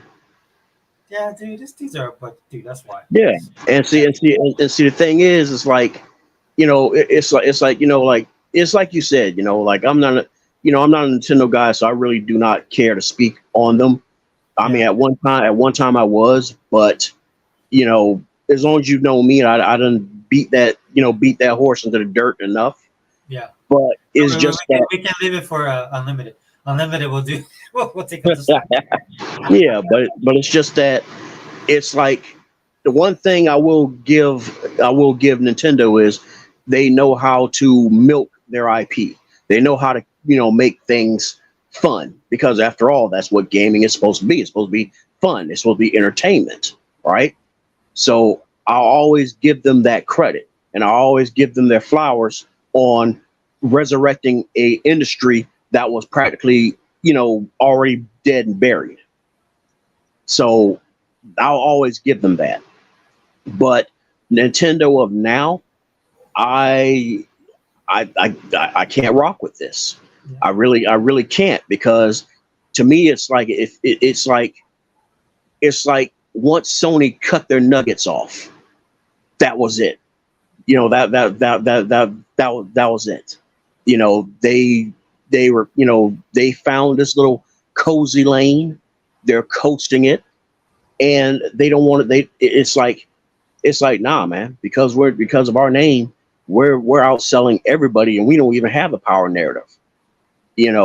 All we got to do is just say Smash Brothers, and everybody flocks over. It don't matter what side of the. It don't matter if they're green or blue or PC. They flock over to us the moment we say, Pokemon.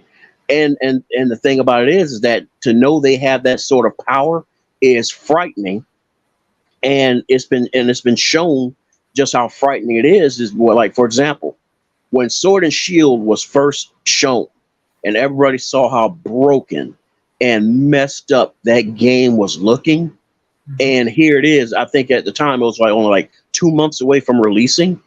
I mean, dude, this game is full. It was in full 3D, and yet you still doing the crap that you was doing on the Game Boys, where the Pokemon would just shake in place, and then all of a sudden you see like hit things around the other one, and everybody's like, "Oh hell no, dude! Why are they not actually hitting each other? Why are they not actually connecting? Well, what's going on here?"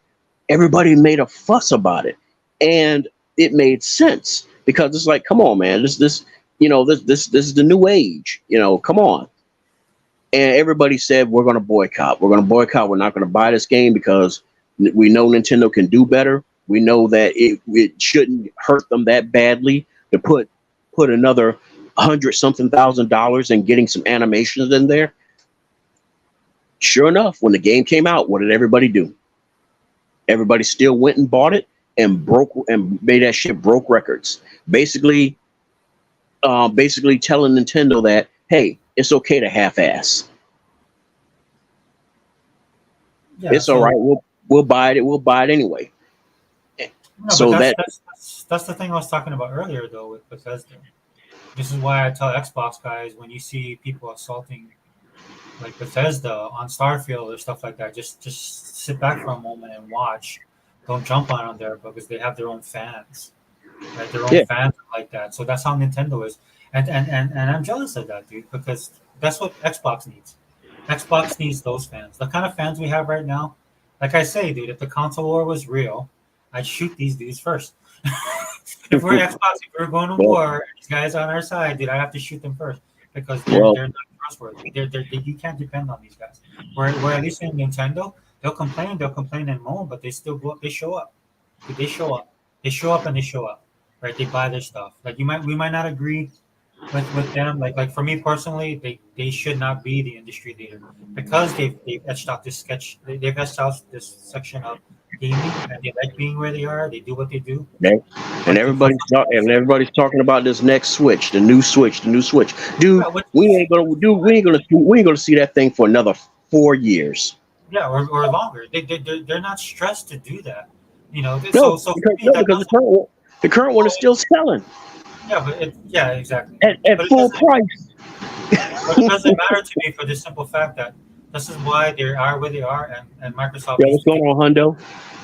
But Microsoft needs to take the lead, right? Because they're the only ones that's going to push it, right? Yeah, And just real quick on the whole yeah, the $70 stuff. But to your point with Nintendo, this is why the FTC didn't want to bring up the Switch, right? Because of something like this, right? Because one of the biggest kickers is the AAA stuff, of which and the FTC it didn't work anyway because the judge busted them on that as well, right? Because they didn't Mhm. want the AAA thing to come to light because Nintendo, unlike Sony, Nintendo's attachment rate with their AAA titles, like you're just saying, is through the roof, right? It's much higher, right? So they're tuned into their fan base, unlike Sony, right? So then, but that didn't matter anyway because the judge basically said to Sony, well, why don't you put your since Microsoft puts their games into Game Pass day one, why don't you guys do that? Why isn't God of War like available day one? So she saw through all that crap, which I thought was absolutely awesome. But yeah. So Two Man, yeah, great point. Because these guys they're a bunch of liars, dude. They I guess that's what you. I mean, I found that out on social media on everything. You know, like this is what those big studios found out at Comic Con. They went over there, put on a good show. There was a great buzz, but nobody went to the movies. You know why? Because the normies don't go to Comic Con. They don't occupy those spaces, and that's what you're seeing with this whole thing with the $70 stuff, right? These guys don't. These dudes don't occupy that space, right? They look at this kind of thing and they're like, okay, I might say this on one end, but then I'm still going to go and buy it for $70, which makes them hypocrites. Let's be honest. Yeah, it does. And the thing about it is, it's like the most you can. I mean, it's like that's one hell of a hustle Nintendo got what they pulled with Tears of the Kingdom. That's one hell of a hustle. But the problem is that everybody just proved to them that they're willing to take games. They're willing to pay $70 for games built on hardware that's as dated as as the PS4 and Xbox One. Yeah, so I like that. I like that because it blows all the narratives out of the thing about the power narrative, right? It blows out the the console cell narrative and stuff like that, right? And again, this is why FTC didn't want to bring up Nintendo at all because Nintendo is that one outlier on this because that's why they're trying to push the whole it's Xbox versus PlayStation, and you got Nintendo just on the side, and obviously the reason why they don't want to bring them up is because Nintendo defies all of their talking points, which I thought was ironic. Yep. So, So, yeah, what's up, 100?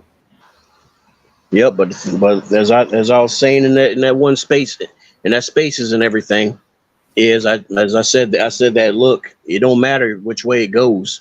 I said the thing about it is even if they were given the injunction, even if it was blocking everything, I said it don't matter either way. I said either way, Sony's screwed because that's 68 billion minus 3 back into Microsoft's pockets that they can turn around and use to make Sony's life a living hell. So to me, it's like, look, man, it's it don't matter. It don't. It's like prison rape. It don't matter. You're getting it either way. Yeah. You No, don't make. You don't make. it's just at You what don't. level. You got this big dude named Hoagie. Be like, it don't matter to Hoagie. You getting it either way. That was that one movie, right? It's the movie you're like, look here, homie. We're gonna do this, but we at least give you a choice, right? And Microsoft is look, they're nice guys. I do hope. I mean, I believe their eyes are open, right? You saw a little bit of that again. I keep on bringing up the It's court case. it, yeah. It's starting to open. And the thing is, I think because genuinely, I do know Phil wants to, extend the olive branch, but I think that his higher ups like Sadia and Amy and a lot of others are kind of like, yeah, man. But hey, here's the thing: we are a business, and business is competition. And guess what? Our competition is not wanting to grab the other end of that olive branch. Well, So I'll even say this. I'll even say this because it was fun. It was funny, right? Because it came out, and I made reference to this in the last podcast, right? It came out that basically Microsoft has put Xbox, on the wall, right? They're on the clock, right? Because what came out was that they're saying, look, we have to perform, right? So they're being treated like how a lot of us were saying, like, oh, I wish Microsoft would support them. I wish Xbox is just the redheaded stepchild. Everybody referenced Seamus Blackley, which is true. Seamus Blackley was talking about that. But then Seamus Blackley, in the documentary, Think likes to always reference it, which is really good. mhm. But Seamus Blackley said they got put off in a corner on a campus off, which was great for them because it allowed them to be creative and do what they want to do. And then the guys like Bill Gates showed up one time and all yada yada yada. But then Xbox is always that's the history. Xbox was off on the side. And so people was like, why doesn't Microsoft support them? Why did they do this? Well, all of our prayers were answered, much to the chagrin of Xbox because they basically admitted that they have to show a profit. They're just like Windows, right? They're just like every other Microsoft product now. They've been brought into the fold. They've been assimilated, right? Yeah, What's that that's Star what Trek? that's what Phil wanted when he spoke to Sadia before he shut him down. He said, look, in order for this to work, we have to be made a pillar. Well, but the funny thing is, right? It went from that. Okay, don't tell me, show me. And with that, show me comes responsibility. With that, show me comes results, right? And you see that a lot of times. You see a lot of corporations like Disney, Amazon, all these corporations that's been sliding on this kind of stuff, right? Because they were able to fall back on their piles of money. But Microsoft has been that company, always been that way. We're like, no, dude, we want to see results, and if we don't see results, how can we correct it?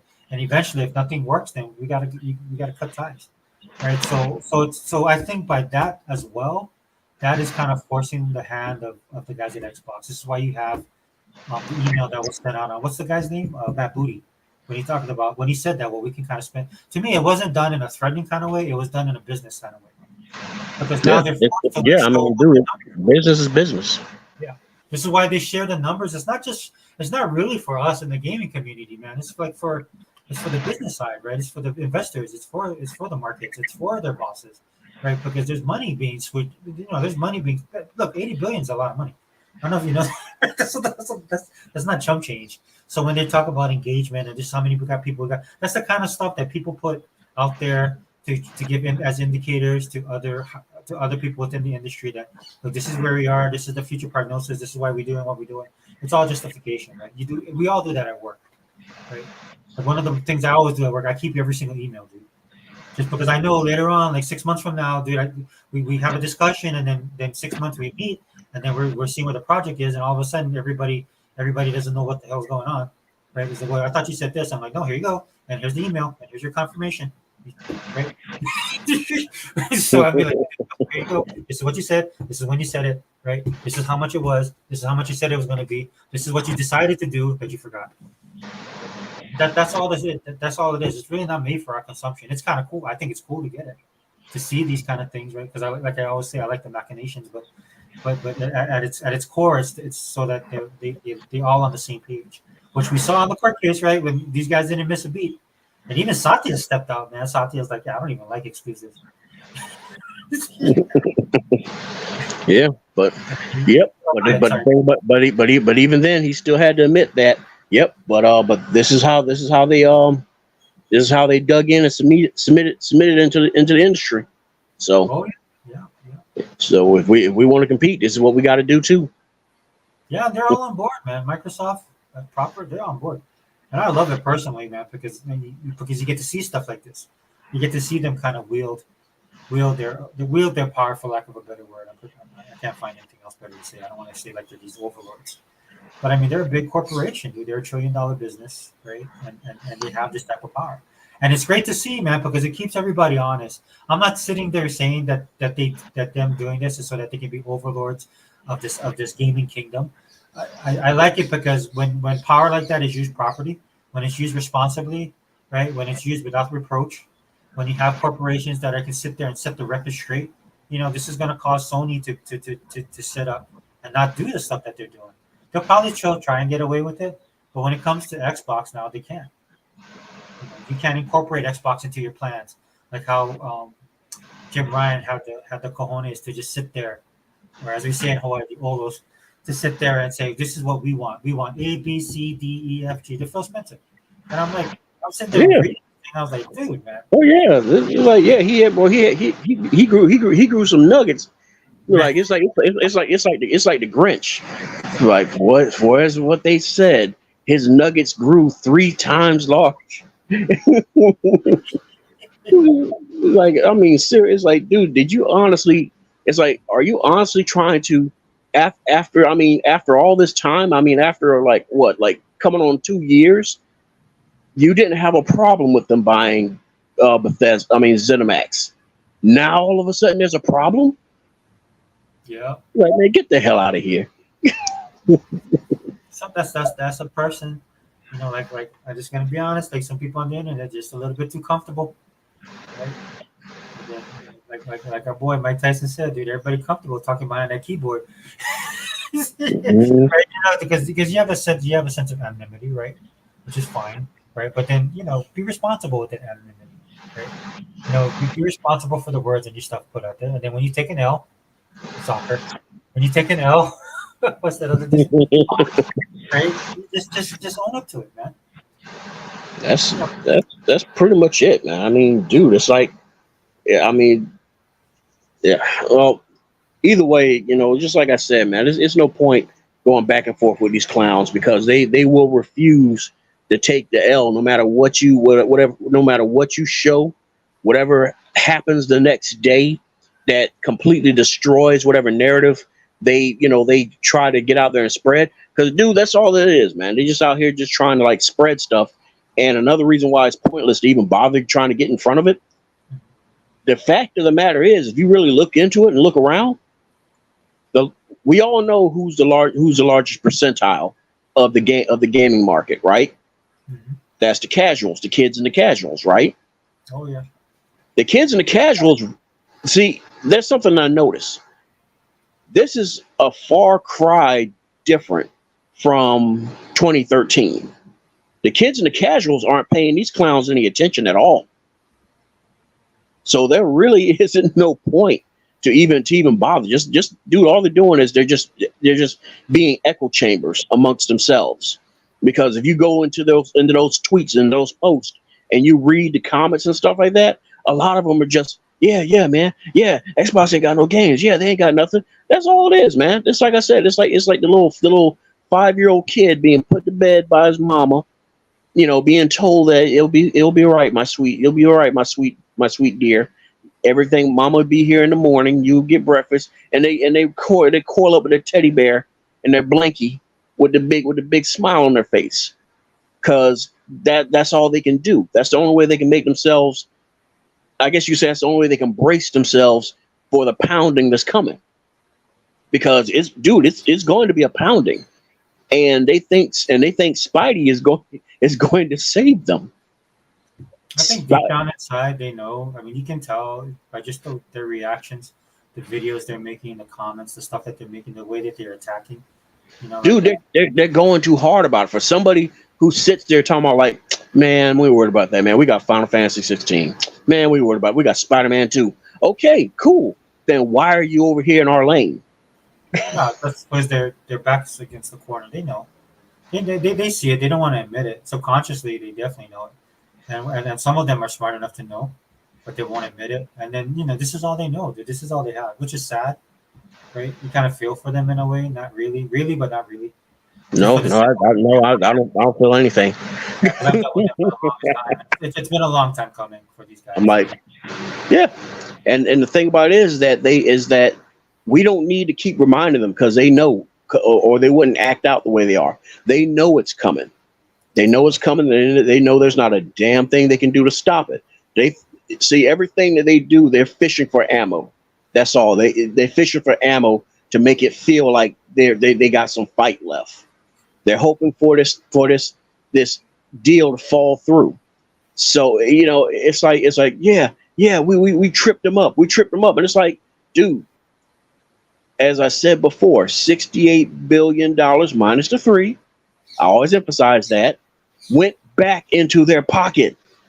How the fuck is that? I'm sorry. I don't know how you are about time of day, but it's like, how in the world is that tripping them up? They just got that huge check back, and they can weaponize that. Mhm. And then the other thing, which I believe I brought up before as well, on your previous shows, is the fact that I keep telling people there's no business more pettier than big business. And the likes of and the antics of Bobby Kotick, and hell, even Sony and Nintendo themselves has proven that time and time again. Because everybody thinks that, oh yeah, if it falls through, Bobby's got no choice but to come back to Sony and on his knees and all this other stuff like that. And it's like on his knees. Who came to who on whose knees? Yeah. Begging for for the marketing rights, and they're going to try to write him another. Well, I'm trying to remember what was a quote. I can't remember if it was 150,000 or 250,000 for the marketing rights for Call of Duty. Oh, is that all So, of it? I thought it would be more. huh? I thought it would be more than that. Oh, 150. Oh no, like 250. I thought it'd be like in the millions. No, see, the thing is, I know what you're talking about because I thought so as well. But apparently, I don't think it was. I need to look that back up. But either way, even if it was 1 million, it's like you're coming to me with a check for $1 million after you just screwed me out of getting 400 million plus stock options and a golden parachute. Yeah, okay. Hey, Phil. Hey, we decided that we're just going to go ahead and just sell the IP as well as the studios if we can't sell the whole thing. So, how do you guys feel about that? It's funny because that's why the CMA did that other thing where they're trying to like even they can't do any deals at all. They're trying to block any deals at all with Microsoft.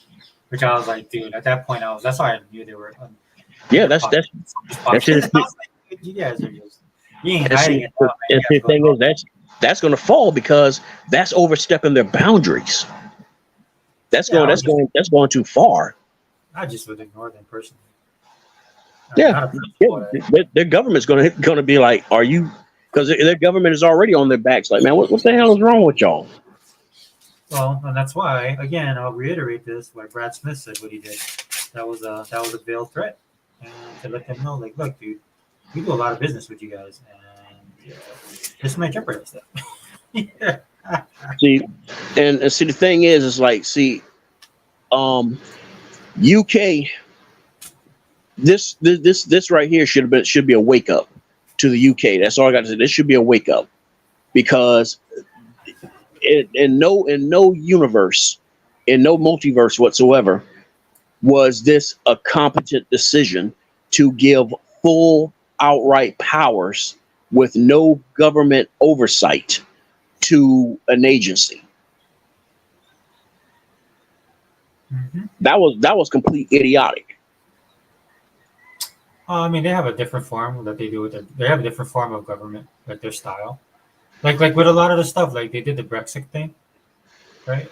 which I don't Oh have yeah, any. oh yeah, I'm aware of that. I'm just saying that there still should have been some form of oversight that Parliament could be like, okay, all right, look, we're kind of going a little bit too far here, guys. What's going on here?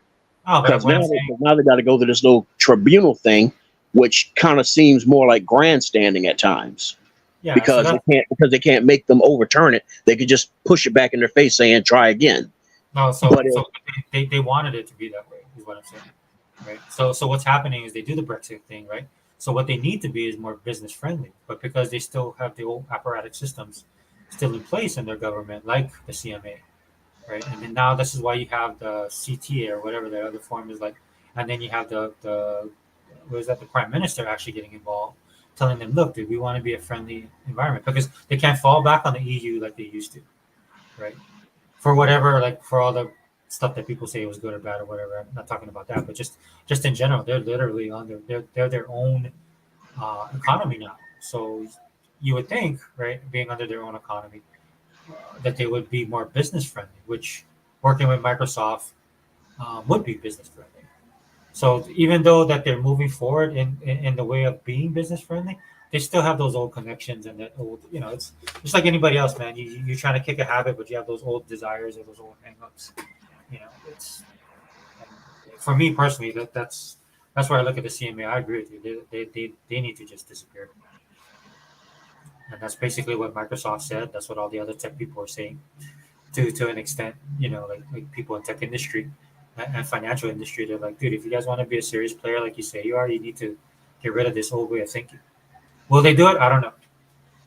This might be the straw that breaks the camel's back. Um, yeah. Anyway, sorry. oh no, but yeah. So I guess, like I said, we'll see. I'll say we'll find out by next week. Yeah. That's what Issa was saying. That I believe Issa thinks it's going to be dropping by Tuesday at the latest. Now, Issa, if you're still there, let us know, man. I mean, were you referencing like just the timeline? I didn't hear anything. That's why about as far as Oh, what's it? No, what's that? not for Issa. If Issa's still there, if he could let us know, like, did he pull that from someplace Oh, specifically? Because I know a lot of people follow the guy Florian and post up mm-hmm. covering it ad nauseum. For me, I go outside the box as well when I look at this stuff, see how it's trending. Um, Definitely stay away from most of the gaming people. Just, I mean, not the Xbox guys, like the people we hang with, but I'm saying, like, the pony bots and the Sony ponies. You just laugh at them because they're hurting deep down inside. And Now the funny, now they only want. the funny part is how they, you can't help but ask the question, which court case was you looking at? Because they're sitting there like, oh, Phil was sweating. Phil had to lie. Oh man, Xbox lost big. They lost big today. Yeah, I'm like, wait a minute. Wait, what? Did you go to the wrong courtroom? Yeah, exactly, dude. Yeah, I don't know if you've been on jury duty. I've seen that happen. They would do it's like in the wrong, either the jurors in the wrong place or like the actual people that are in the case. They're like, oh, this is not your courtroom. It's supposed to be here. I see that. I've been to like two juries, three technically, but two I sat on. Your boy, man. I fit that quota that they're looking for. When they find out, they look at me and goes, oh wow, he's Hawaiian and he speaks well. Okay, we choose him. You gotta get that variety on the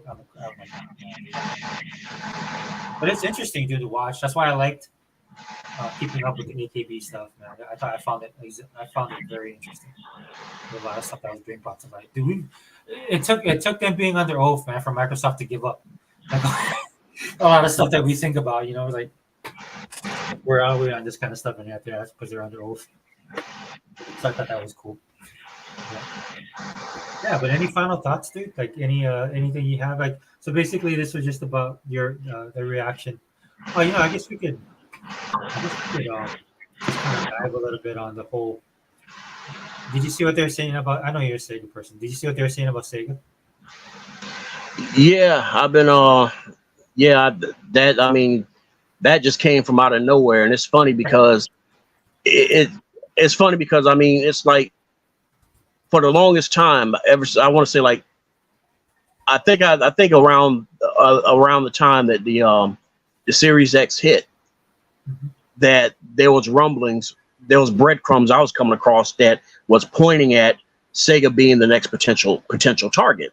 And Yeah. here it is, just like I've been telling people, and even during the direct the direct gaming podcast with Legal, that I've been constantly saying that, yeah, man, they might be on the chopping block next, and stuff like that. And come to find out in the paperwork, hey, what do you know?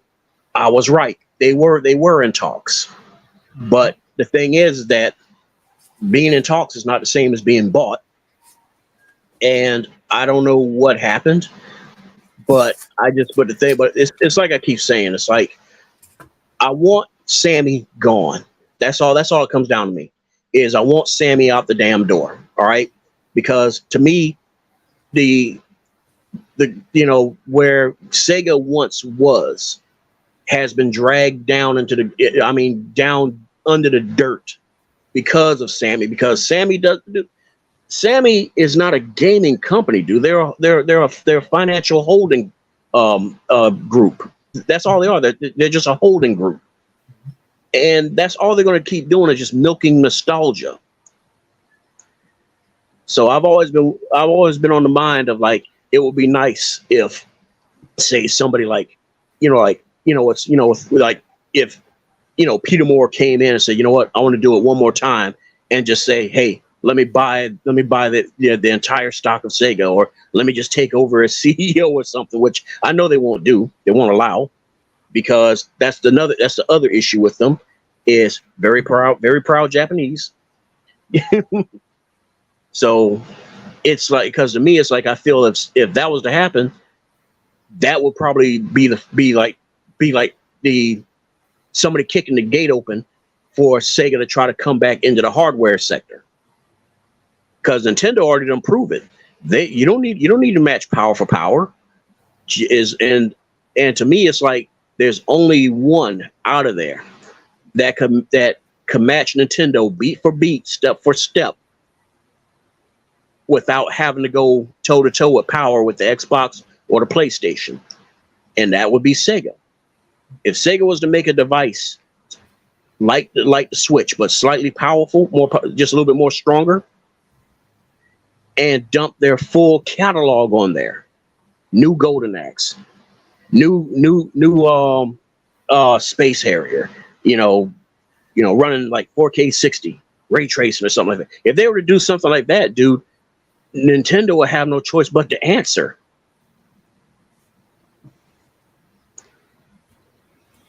Yeah, I mean, I'm kind of hardened by the fact that just all the stuff that's going on right now with Microsoft, right? When it comes to this, so look, the list is released. We see a lot of the people that are on there.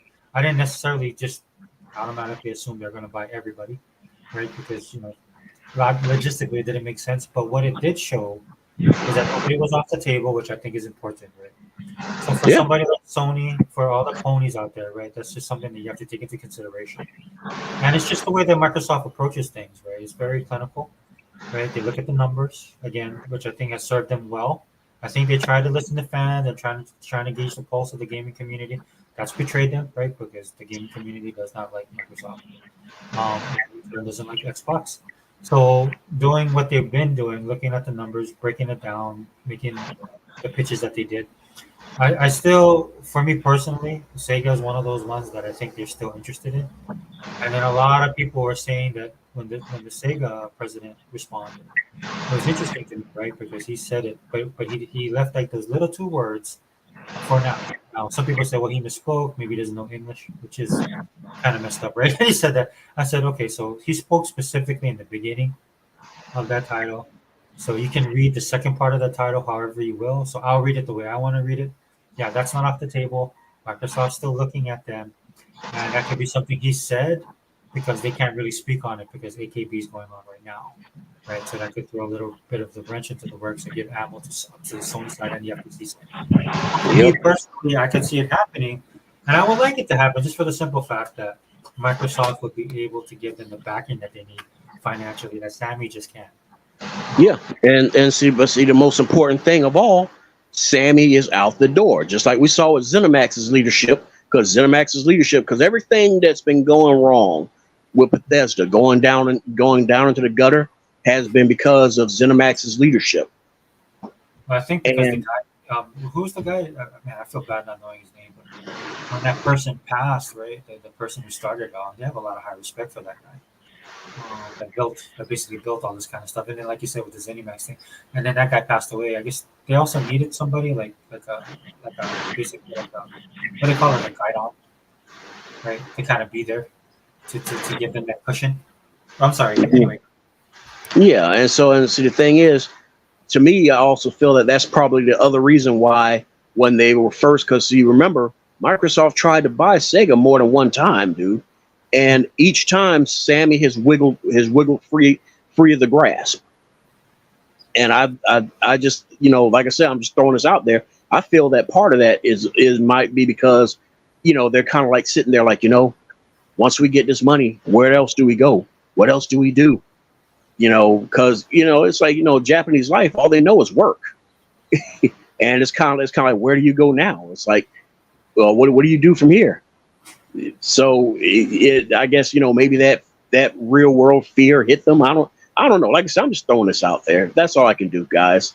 And so if this comes to pass, I say it's like the only thing that I'm not a fan of, which I mean, hey, if it's how it's going to go, that's how it goes. Is that they're going to get so much damn blowback. It's like, oh well, you can't make Sonic exclusive. Oh, you can't make this exclusive. You can't make, and it's kind of like, okay, but if Sega was to come back themselves to do hardware, you wouldn't have a problem with them being exclusive then, now would you? Of course you wouldn't. Only yeah, only one camp would actually have a problem with that. yeah. I Because think it's a foregone conclusion just for the simple fact of what's going on right now with AKB. Or actually Bethesda, if I'm being honest, Bethesda, because that's the trump card that these guys have been trying to play for the last year and a half, 2 years. So and it's not been working out, and Microsoft is stuck by their guns. And for me personally, I was like, yeah, you buy something, you own it. That's my own personal yeah, opinion. And then that it's and like, that's the thing it's that gets me with how today's market is working. Because if you go out and you buy a van, all right, and you decide that, oh, hey, I want to go ahead and use this to do deliveries, do like a little side hustle because I probably might start looking to retire from my job, right? That's like a a person at the DMV before they give you your paperwork and stuff like that for your like your tags and everything. They make you sign all these papers saying that, okay, um, you have to share this van with your neighbors and your competition because it won't be fair to them that you got a van and they couldn't get a van. That's how it feels. right.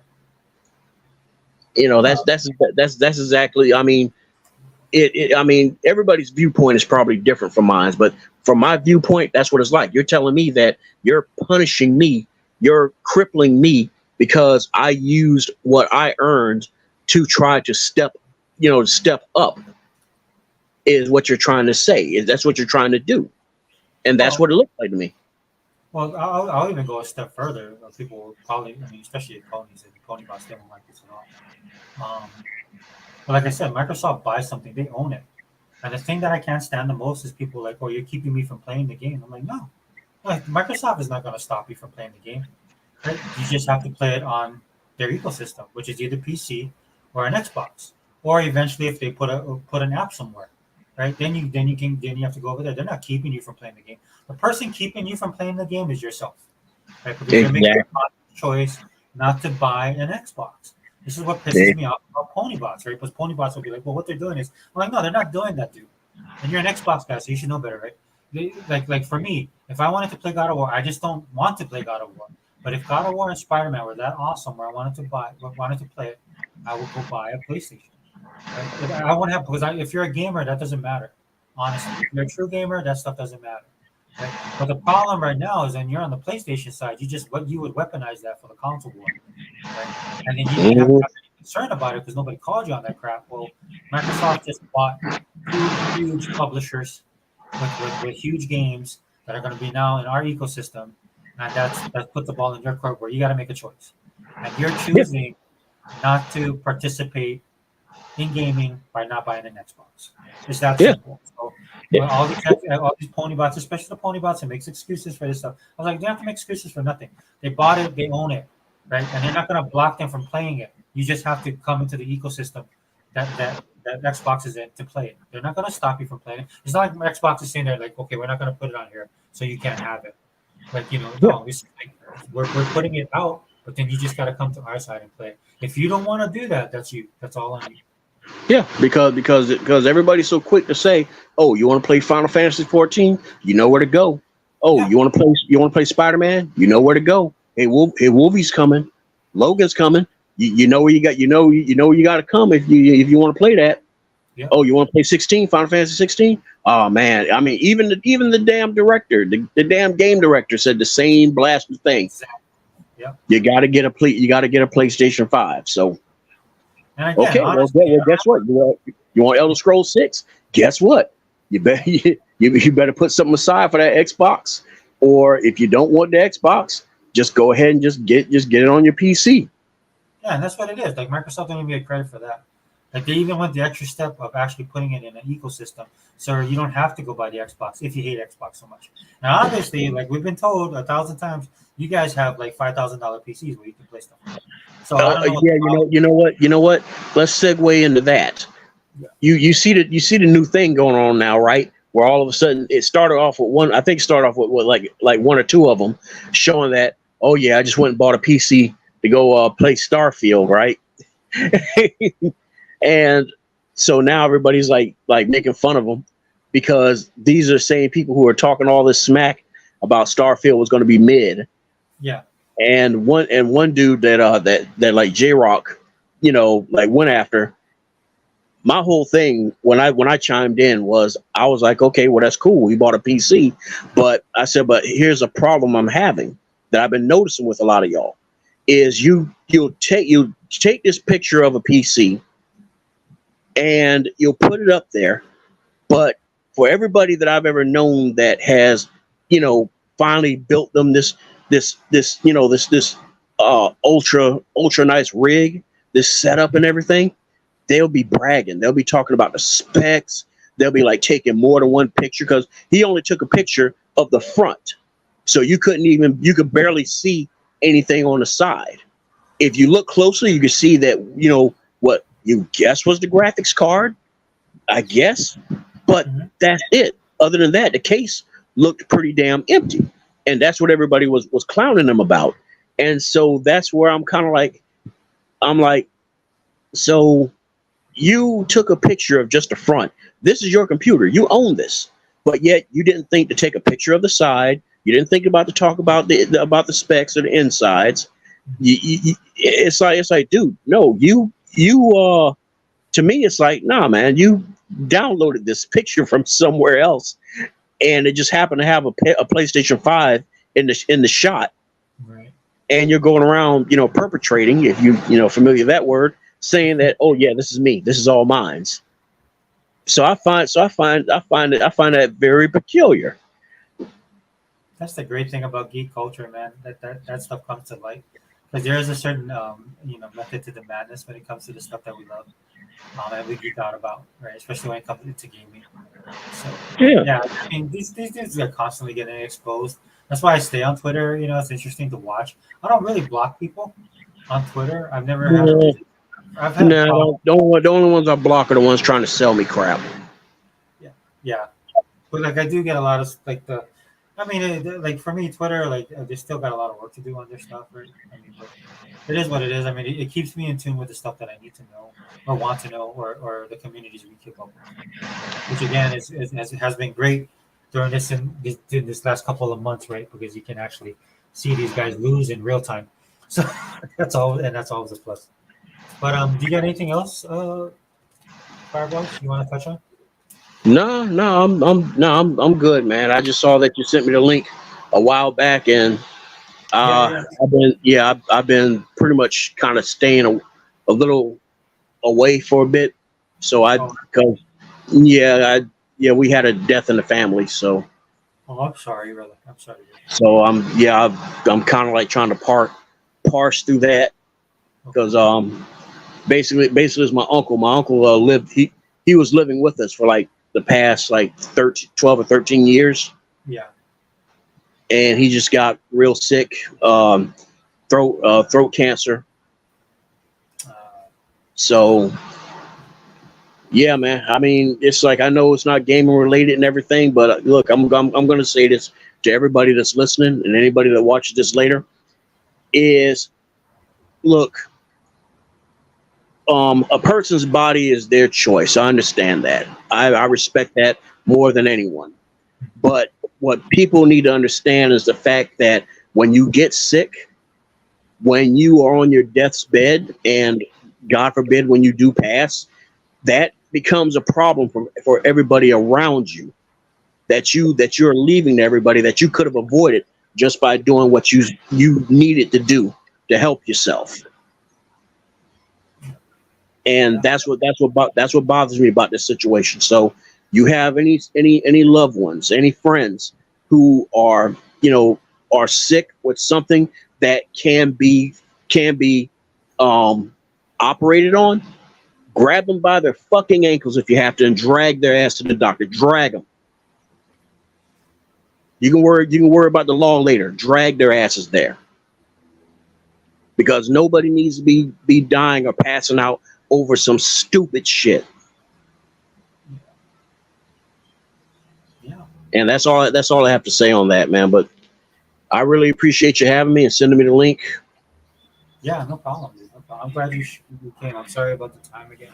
I'm just trying to fit it in when I can, man. I got so much stuff going on with me. Oh no, dude, no, you're fine. This was actually a good time right here because for us over here, it's only well for that right now it's only 3:50 for me. Yeah. So Yeah, I guess, but I feel bad because I know a lot of the guys that they probably took their, as the Hulkster used to say, took their vitamins and was ready to do the all nighter. But yeah, I honestly, dude, I was tired, fell asleep, and then by the time I got up, I was like, dude, it's way past. So I went back to bed, and then I got up earlier because I fell asleep earlier, and then I was like, you know what, I'll go to the gym. So I went to the gym, came here, and it's like, then I'll just roll it out. I might actually do this. I gotta check with Sigma, man. I don't want to step on any toes because he doesn't step on my toes. all right. But I'm sorry about that, bro. I totally understand what you feel, man. I mean, I lost my uncle, lost my auntie, lost my uncle. They were relatively young, and they made choices as well. But like you're saying, yeah, it affects everybody else. Yeah, and I mean it was something avoidable. And I guess what irks me so much is the fact that he kind of lied to me. He told me that this was taken care of, and then come to find out from my own mama, it's like, no, he never did do that. He never had that operated on. He never had that removed. And the whole time I'm thinking he had the damn thing removed, and he didn't. So was he scared to go? Yeah, it was. I want to say that there was a fear Yeah, because of the fact that it's like they did operate on him and my mom's mother, my grandma, yeah, and made matters worse. So right. I guess he was under the impression, because see, when this happened, this was like like well over 20 years ago. So medical practices have changed drastically. Yeah, So he probably was under that impression that that will happen to him too. But he did state in his will that he wanted them to save him at all costs, and it's kind of hard to do that, when you prevented them. And then when then now it got so bad to a point where they couldn't even remove it. So when no, they tried, yeah, because when they tried to remove it, he coded. He actually died, and they had to bring him back. I see. So yeah, it finally got him. Yeah, that's your uncle. How old was your uncle? Oh shoot, probably. Oh god, man, maybe like 70, 77 or something like that, maybe. I just know he's the oldest. He's the oldest out of out of all the kids. Cause my granddaddy is like 90. His father, he's still alive, and he's like 90, 91 or something like that, 92. And it's funny, he's that old. He's still able to get into a car and make a 2-hour drive to come all the way up here and go all the way back home. Oh, that's good. I mean, You know, yeah, that he saw his, with his son, your uncle. Look, dude, let's be honest, man. I mean, some like in my family, my uncles and them, they old school. My dad, they're all old school. Man. My dad, I mean, he had to like pass out when he went to the hospital, and they found like, he had like, what was that liquid? It was like a bleeding in his brain. hmm And like he was having, like he wasn't feeling good for a little bit, like a week or two. He's like, nah, I'll be fine, dude. And they took him like literally, hey, what's going on, Dea? hey there. But it literally took something like that happening for him, dude, to be like, okay, I better go. I mean, like that better go. They have to rush him to the hospital. So I understand, bro. It's like they come from a different time as well. You know what I'm saying? But I agree with you, man. You do what you got. You do anything you got to do to get them there. Yep. So, but yeah, that's it for my rant. That's all I got. No, because straight up, man. Like even this morning, man, I went to the gym. But yeah, I just got tired of listening to the same stuff. There was like nobody I wanted to listen to either, man. I just broke out my devotional, man, and just started listening to that while I was at the gym working out. That was good, dude. I was like at peace, man. The people around it was nice. It was like it meant to be. Like it was actually more quiet. There was hardly anybody there. So like, for you younger guys, man, life is not infinite, right? You gotta start thinking about. Now realist shows up. Yeah, damn realist. I can't say anything to y'all because this is all on me because this is not even like you guys showed up for the shift, but the store was closed down. We took the money and ran. This is not even the time we even show up for it. But hey there, hey realist. Yeah, sorry, we was about to actually wrap it up. Yeah, dude, it was a crazy. Nah, you get there. Yeah, I'm sorry. Yeah, it was a crazy. I just thought. I mean, just in closing, man, it was an interesting week. It's been an interesting 2 weeks. I know, like I said, a lot of people are just waiting for what's going to happen with the what is it? Yep. Yeah, like I said, you thought it was crazy last. You thought it was crazy the week before last. It's about to be nuts next week. No, but I was just like the people posting that mostly pony bots. They're like, "Oh, we're all in anticipation." I was like, "Dude, if you're not playing your games right now, dude, I've been enjoying it because it's like, okay, finally take a break and go play some actual games. In fact, I'm gonna go jump on my games after this, and then my kids will be up, and then we gotta roll." Yeah. Yeah, realist man. Thanks. So man, everybody here. Yeah, sorry guys. Just to let you know, I had to I fell asleep, man. I was tired, and I would have made a good host anyway if we were on there. I would have fell asleep on y'all, and then you guys would have been in for 8 hours. I would have woke up and it would have been like a bad thing. But yeah, man, thanks for joining me, brother. I really appreciate it. Well, thanks for shooting me the link, man. Yeah, no problem. I always just send it. I think I was sending it out, dude. Dude, I have like old man tendencies, bro. My kids will like joke with me about it, but I was telling them straight up. I'm like, dude, I'm feeling it, guys. I'm feeling it, man. It's like I forget stuff. Dude, like I have bad knees. I walk down to the garage, forget the keys. I'm like, oh man, then I walk back up the stairs. Yeah, I know that pain all too well. Literally. But that's my situation. That's my situation while I'm getting my VA check. I got the wobble wheels. I'm trying to get my rating, man. I'm like, dude, man, I'm in pain. You guys better reinvestigate. Yeah, because I'm older now, man. Like when I was younger, I didn't pay attention to this stuff, but now that I'm older, that's what I tell people. I look at realist put 100 knows about sleep. the big sleep. I'm telling you, man. Like Hundo, you my boy, but you be letting the Z man sneak you too many times. But he can, man, because he got like a crew with him, dude. They can just carry on. That's what's so funny about it. That's it. I mean, do be talking, and all of a sudden, Z Man put that sleeper clutch on him, and it's done. It's over. It's funny, man. Oh, It's there we over. go. Realistic bulky knee. Yeah, bro. Tore my knees playing basketball. Now it's catching up with me. Can't do that stuff anymore. Can't do the stuff I used to do. It sucks. Even playing So, games, man. If I play too long, I gotta. That's why I can't play a long time. I gotta get up and move around. so you're gonna walk around like like Stone Cold Steve Austin with those knee braces on. Dude, I give those guys credit, man. They broke themselves down for that sport, man. Look what Dale wrote, dude. You guys, I just got promoted. I'm officially on the Xbox payroll. I'm rolling the dough now. Yeah, dude. I actually tweeted about that deal where I actually went to buy some 4th of July, some food and stuff like that. Dude, it's like 200, like $2. So I took a picture of it. I was like, yeah, all right. I put it on my Sega thing. I was like, on Twitter. I was like, yeah, thank God I'm getting that Microsoft check. It's offset the cost. Yeah, they ain't sent me anything yet.